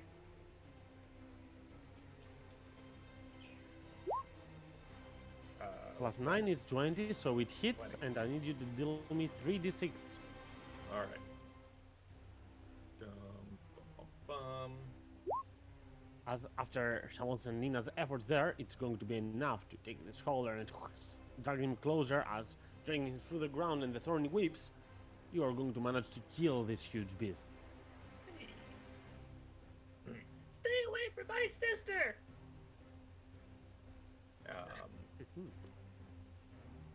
Yeah, that's probably it. All right, let's see. Next one would be the dead guy. So Belgos, you are up next. Only one howler remains, the one next to you, and he is severely bloodied as well. Bel.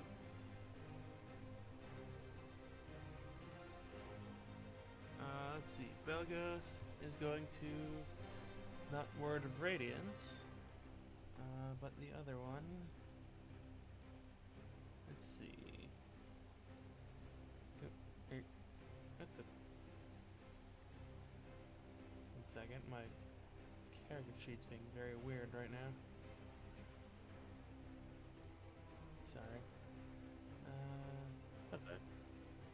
Sacred Flame, there it is. Oh, dang.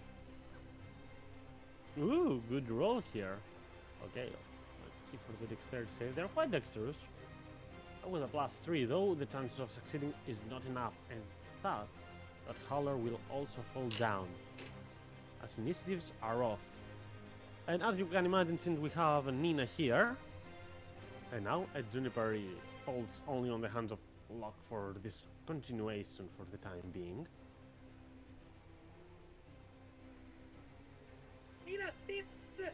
Nina, are you okay? Oh, are you real? Nina, please say you're real. Nina drops her scythe onto the floor. Clink, And clink, she- clink, clink. Yeah, that's exactly the noise it makes. She looks at Sam. She looks at Juniper. She looks past them both to Belgos and Lupa, and then says, I didn't mean to leave. I know I did. I fucked up. I'm okay. I'm okay. Where's Locke? Juniper, where's Locke? Where's Ogvar? I mean, fuck! And she shakes her head quickly and then steps forward past the, well, I guess through the spiritual weapon, and she's just gonna hug Juniper. She throws her arms around her and says, I know. I don't know. I don't know if I'm real, and I don't know if you're real, Juniper, but I still love you anyway, and I don't fucking care if you're not real. You're real somewhere. And right now, you're my sister, and I love you, and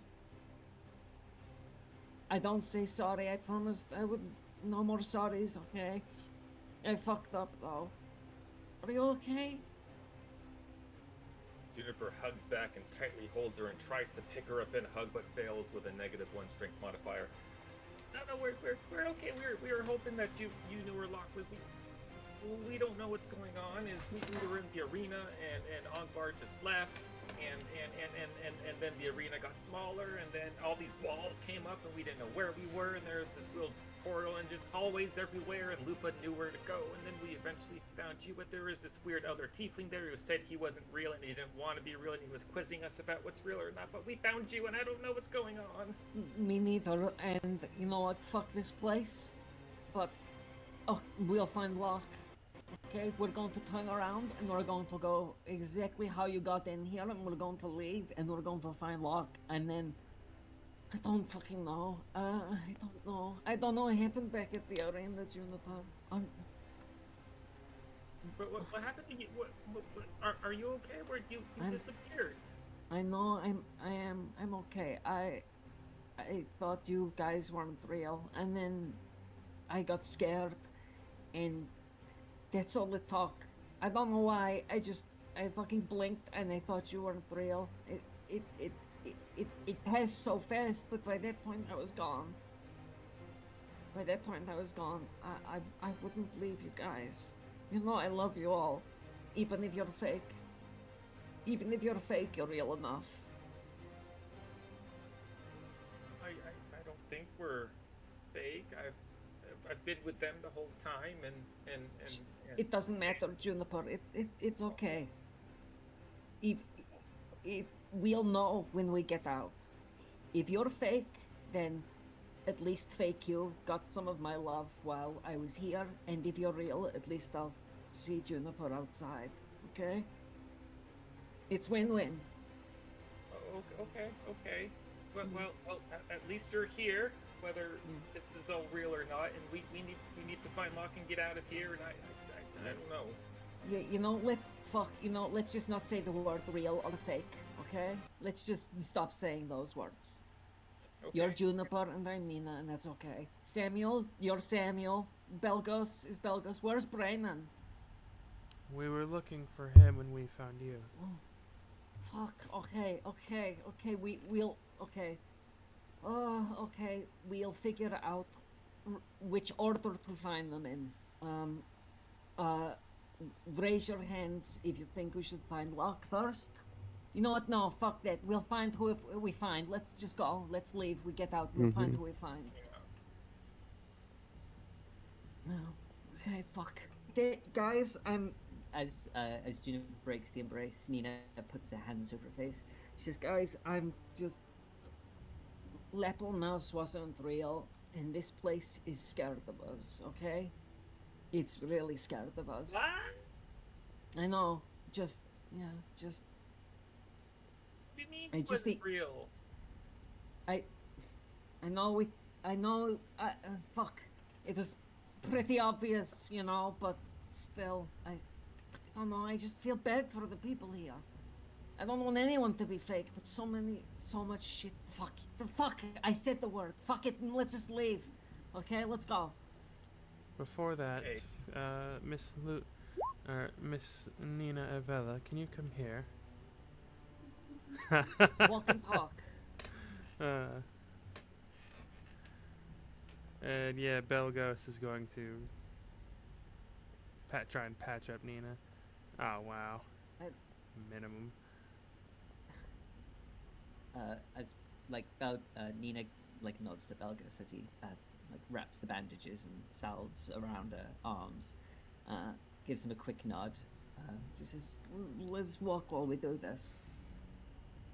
Juniper's gonna run up to Lupa and put both hands on the side of her face and just basically bump their skulls together. Lupa, do you smell anyone else? Lupa's gonna smell the air. I don't know. And as as Lupa's sniffing the air, Nina takes some slight solace in that Lupa came to her first before Braynon. How did you get here? Uh-huh. I went to Lepel Mouse's house, and there was a basement, and there was a chamber that was full of fucking skulls and weird lights, and Lepel Mouse just said that the dark things that made this place started there, and that this whole place spread from there, and I don't know what it meant, and I don't even think it was real. Yeah, I don't even know if it even exists or if it was in my fucking head.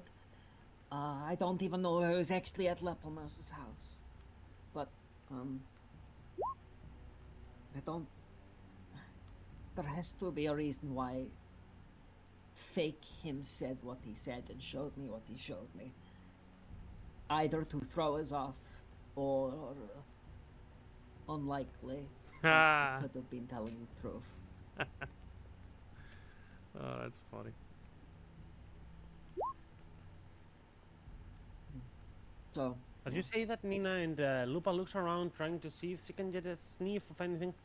You see, Lupa is a bit confused. Like, she gets something, but she got the previous time as well, and she was wrong. So she feels like a bit like she let down herself, and most likely that she let down her master that is not here, and she did not manage to find him. So she thinks that something is across the way, but she's not sure enough now. On the way here, I saw a staircase leading up. okay, then we go up. Just, we get out of here. We go a different way that isn't a fucking rocky dead end with corpses. I still don't understand how we got into a maze. Okay, well, you can think about that while we walk. And, you know, maybe if you need to tell me, you tell me when you figure it out. I don't know. I don't know how I got here. Lupa? I think, Oh. yeah, I think I'm gonna have Lupa start heading towards that tent. Very cautiously, and like she's gonna take her time to like smell every second. Like just have her nose glued to the floor. And as Lupa starts leading away, presumably with is Samuel or going to be leading us as well, or Yeah, I guess. Speaking uh, of, I will. this one will be for Samuel. Healing kills me, I die. Oh no. Thank you. Did you add yours, Nina? Yep. Ah. Oh wait, did I? I didn't. Because I Sorry, saw guys. like you're That's still fine. pretty low, and I'm like, Yeah. wow, how much health do you have? That 20 does nothing. Bam.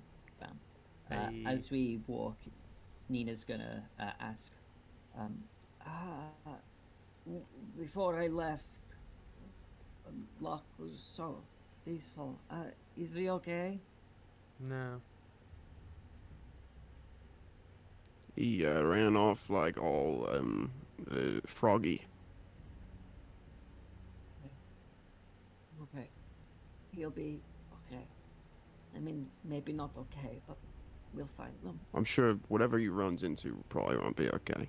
So that's good. I just, and she thinks back to seeing him surrounded in blood, calmly asleep in those stands, and she just shrugs and says, I wish he didn't have to, you know?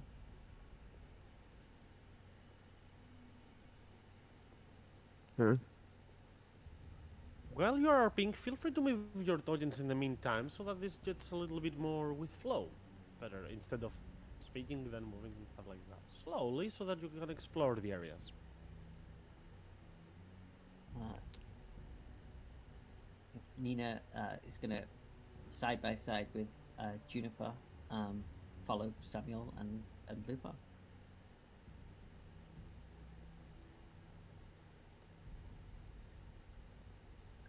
And you Lupa know, just takes Juniper. the way that just passed through. As you go there, a little bit you realize that continuing that road feels back to a dead end, but the previous time that you found a crossroad, perhaps the other paths might lead to something better for you, a better outcome. Or worse. You know, could go both ways.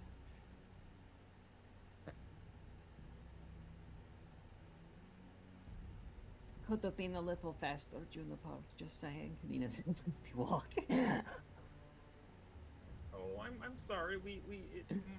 So many hallways and we didn't know what was going on. And Juniper is going to Oh, Nina's hand in hers. And I'm gonna make sure you don't leave again. yeah. I mean, you know, good luck. I won't. You know, that's not like a threat or anything. I won't leave again. I Mm. can't promise though, because I've already fucked up one of those in here, so I'm just gonna give myself a break on those. So I was gonna take out some chalk and mark on this wall, that around the corners of the stairs, What if that's happened? possible.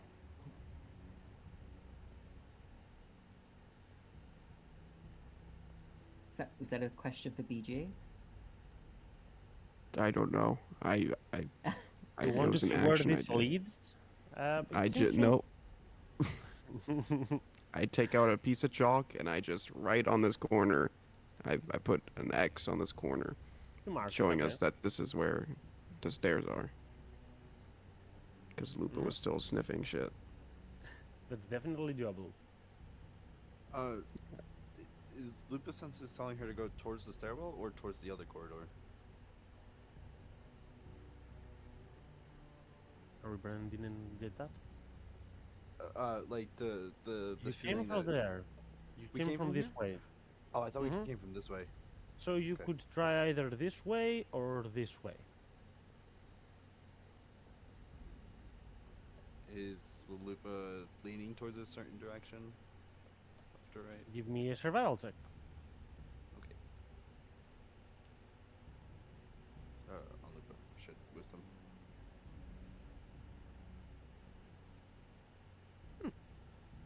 With an average check, she will lean towards that way, I'd say. Towards that side. She'll follow it and start sniffing every like little corner. Sniff, sniff.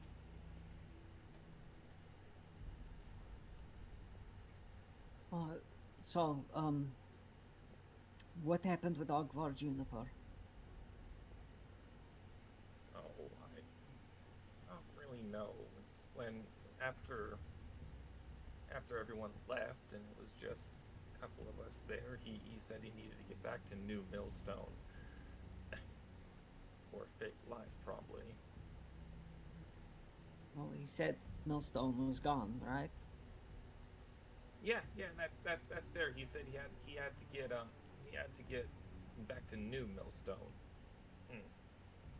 I don't know. You know, that just doesn't seem like a name that Ogvar would pick. No Millstone, I mean. Like, That's a good point, Nina. I mean, he's so good at names, like, you know, naming the children and everything. It's no, he wouldn't settle for New Millstone. He reads so many books, he can have better ideas than that. yeah, that's right. Nina convinces, based off what Juniper's reply, is convinced Nina that actually Ogvar would pick New Millstone as a name. Well. But she doesn't. She tries not to let it show. Oh, you're right. With names like Orange and you know, Poppy's a good one, but Orange, you know, it's a real good one. No, exactly. Now Mm. you agree, but it's like, so yeah, New Millstone would be a thing for him. Yeah. No, fake people and fake lies. Well, real Well- Ogvar wouldn't leave us, you know. Oh, Oh, exactly. He just disappeared after saying he had to get back, and just poofed, and that was dumb, Akbar.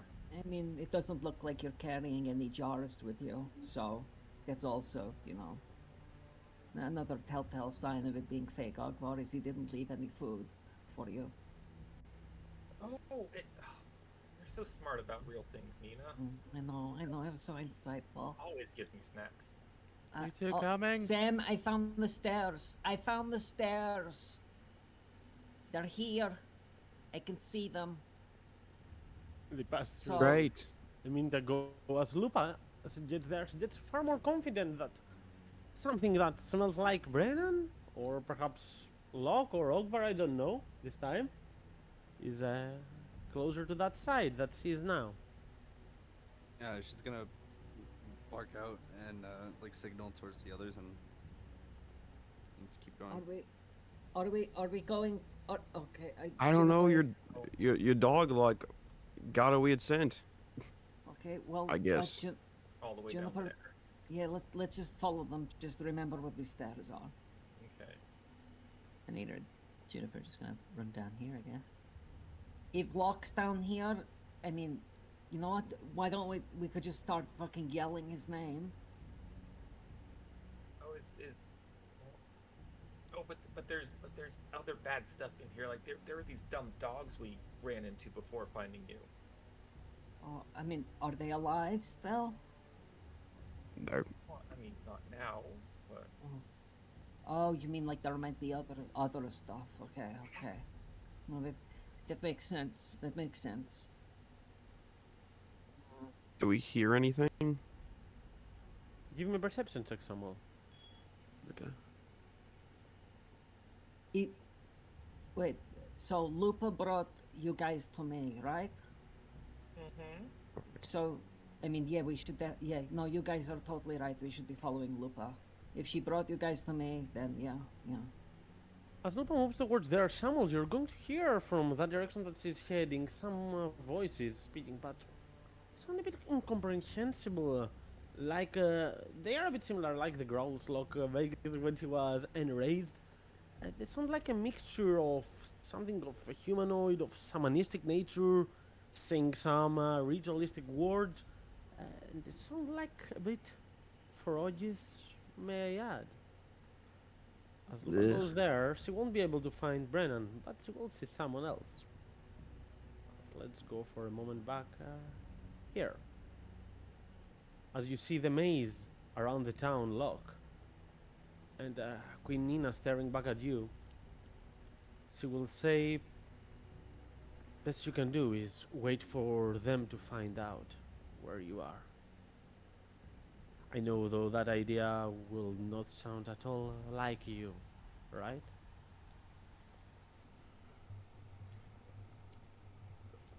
fuck is this? What's going on? They've lost you, and you've lost them. You know, sometimes what would have been a walk around the city to knock doors and call for your name, what would feel like a labyrinth out there, here might manifest into a real one. It's okay, you are lucky enough.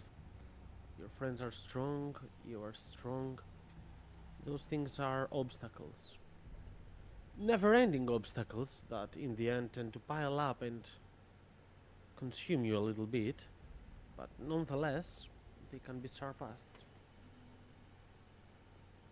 But this is not the reason I found you here. Hello, Roxanne. I actually wanted to see for myself the one that Nina has chosen. I'm alright. How are you?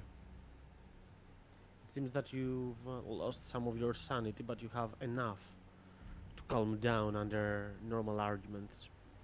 Hot-headed, yet able to process some things around. Nina spoke of you like you are the best in the world.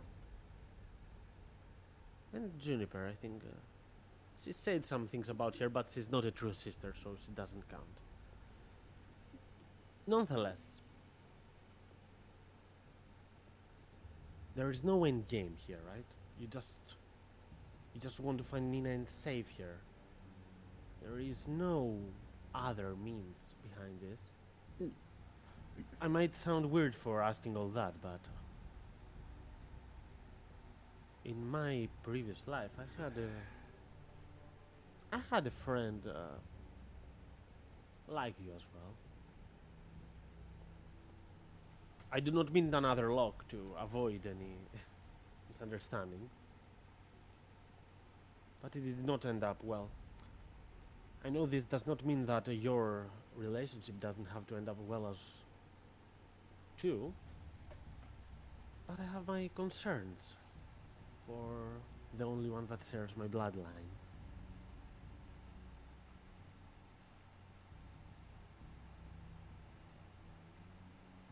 I mean, Listen, Locke, it's not about bloodline or anything more than fate. I know that my fate has been quite twisted, but your Nina's was not. And I'm trying to think of the facts that happened differently. Of course, part one was the family, the parents. Though they had some similar things, the moment I found out about some of their deeds, they changed their behavior to me. Well, that same thing did not happen to your Nina. But another factor that changed the outcome of our lives was you. Or for me, betrayal, for that matter. What I'm saying is, if you even try to lay a finger on Nina, or try to do anything bad to her by any means, I should warn you, I will not do anything.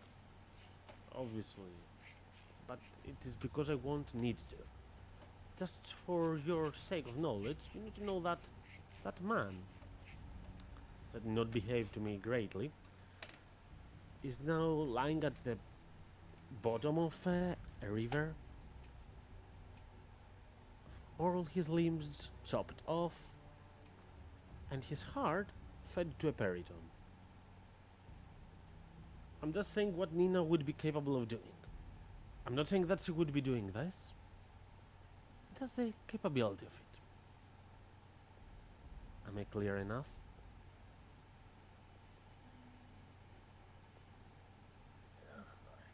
yeah, I think I understand. But if I can talk pretty frankly, Nina is the reason.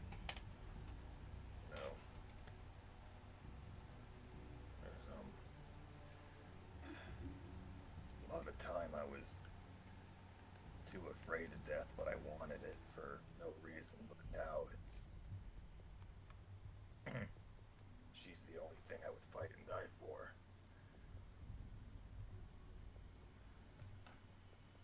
Everything is possible and happened because of her. So I don't know if I have to go fucking through an endless maze or find every fucking fake thing that comes up, but I am going to help Nina do whatever she needs to do. But I can only do that by redeeming you.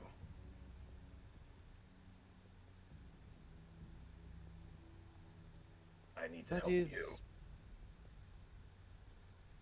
That is only half true. See, come with me. As I will take a small turn on the corridor. And you will see a rather flooded area lying right there. As Kunina will say, they are close to here. I can feel them eventually, they're coming. I'm not sure if it is Nina or the rest of your allies, but you'll need to stick together. Everyone but me in these lands can be replicated by others. Which means the moment that one is alone, It's so easy to beguile them. Well, you're in Evelia. Thankfully, I have some waters, some birds around, some loyal people that talk to me and give me information, so I can protect you to an extent, but you're heading towards the mountains.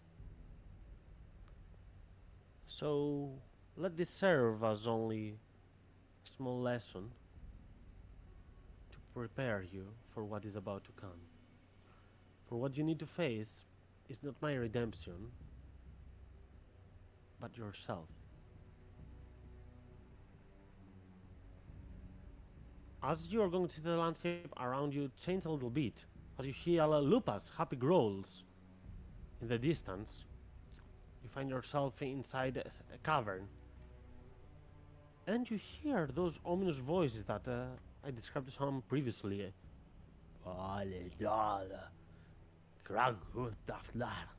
And even though you do not understand what they are saying, you've heard this before. Those are not just shamanistic rituals, those are almost random words came from the chaotic plane. Those are Slad voices. As you will notice, 3 are such green Sladdy, looking at you with their powerful staves, their orbs and their flames ready to be casted against you and your allies, ready to fight. As Lupa will notice them as well and will prepare for combat. But before we roll those initiatives and continue, this is where we'll put a pause on today's session till our next time. I don't I don't have many spells. I was okay. gonna say this is some fucking Mythicandrium, whatever that fucking name was, attrition combat we're in now. Oh, next character I make This is gonna be a kind of. fucking wizard. To be fair though, the combats that you are having are not normally meant for your levels. They're quite easy. I mean, 3 Hellhounds, That's true. Easy, Haulers, Yeah, for another power. that- And now you're getting more members. But yeah, it is definitely it is attrition combat. You are low on resources. I'm not testing how strong the characters are. We're seeing other things now. Oh yeah. out of character, if Lapplemouse was fake and teleported Nina here, then wouldn't that mean that Nina, that Locke just saw, was fake? Queen Nina was fake? If he got teleported here too. Nina didn't get teleported here, but it could be a fake. Who knows? See, I mean, Queen Nina claimed that she's the only one that cannot be replicated, but she said it, so you don't know. Yeah, well, No. that's something Nina would say, so Oh, it fuck. makes me doubt. Considering the fact that there is now. Hmm. Which is Mm. funny since we've The now met intrigue keeps 3 coming. different Ninas. Yeah, this is gonna be, you know. Could be yeah. 2. You don't know yet. Could be the same one. Vlad, does Locke have any rage left? I mean, one more. Okay, But- okay. Whew. After everything that just happened, he's even more reluctant to do so. But that makes sense. I've always kept one rage in the back pocket because of something. Just in case. specific.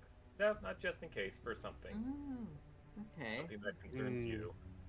I like So that. that could, I don't like it when he says something that concerns you, because When a agent punch you in the face.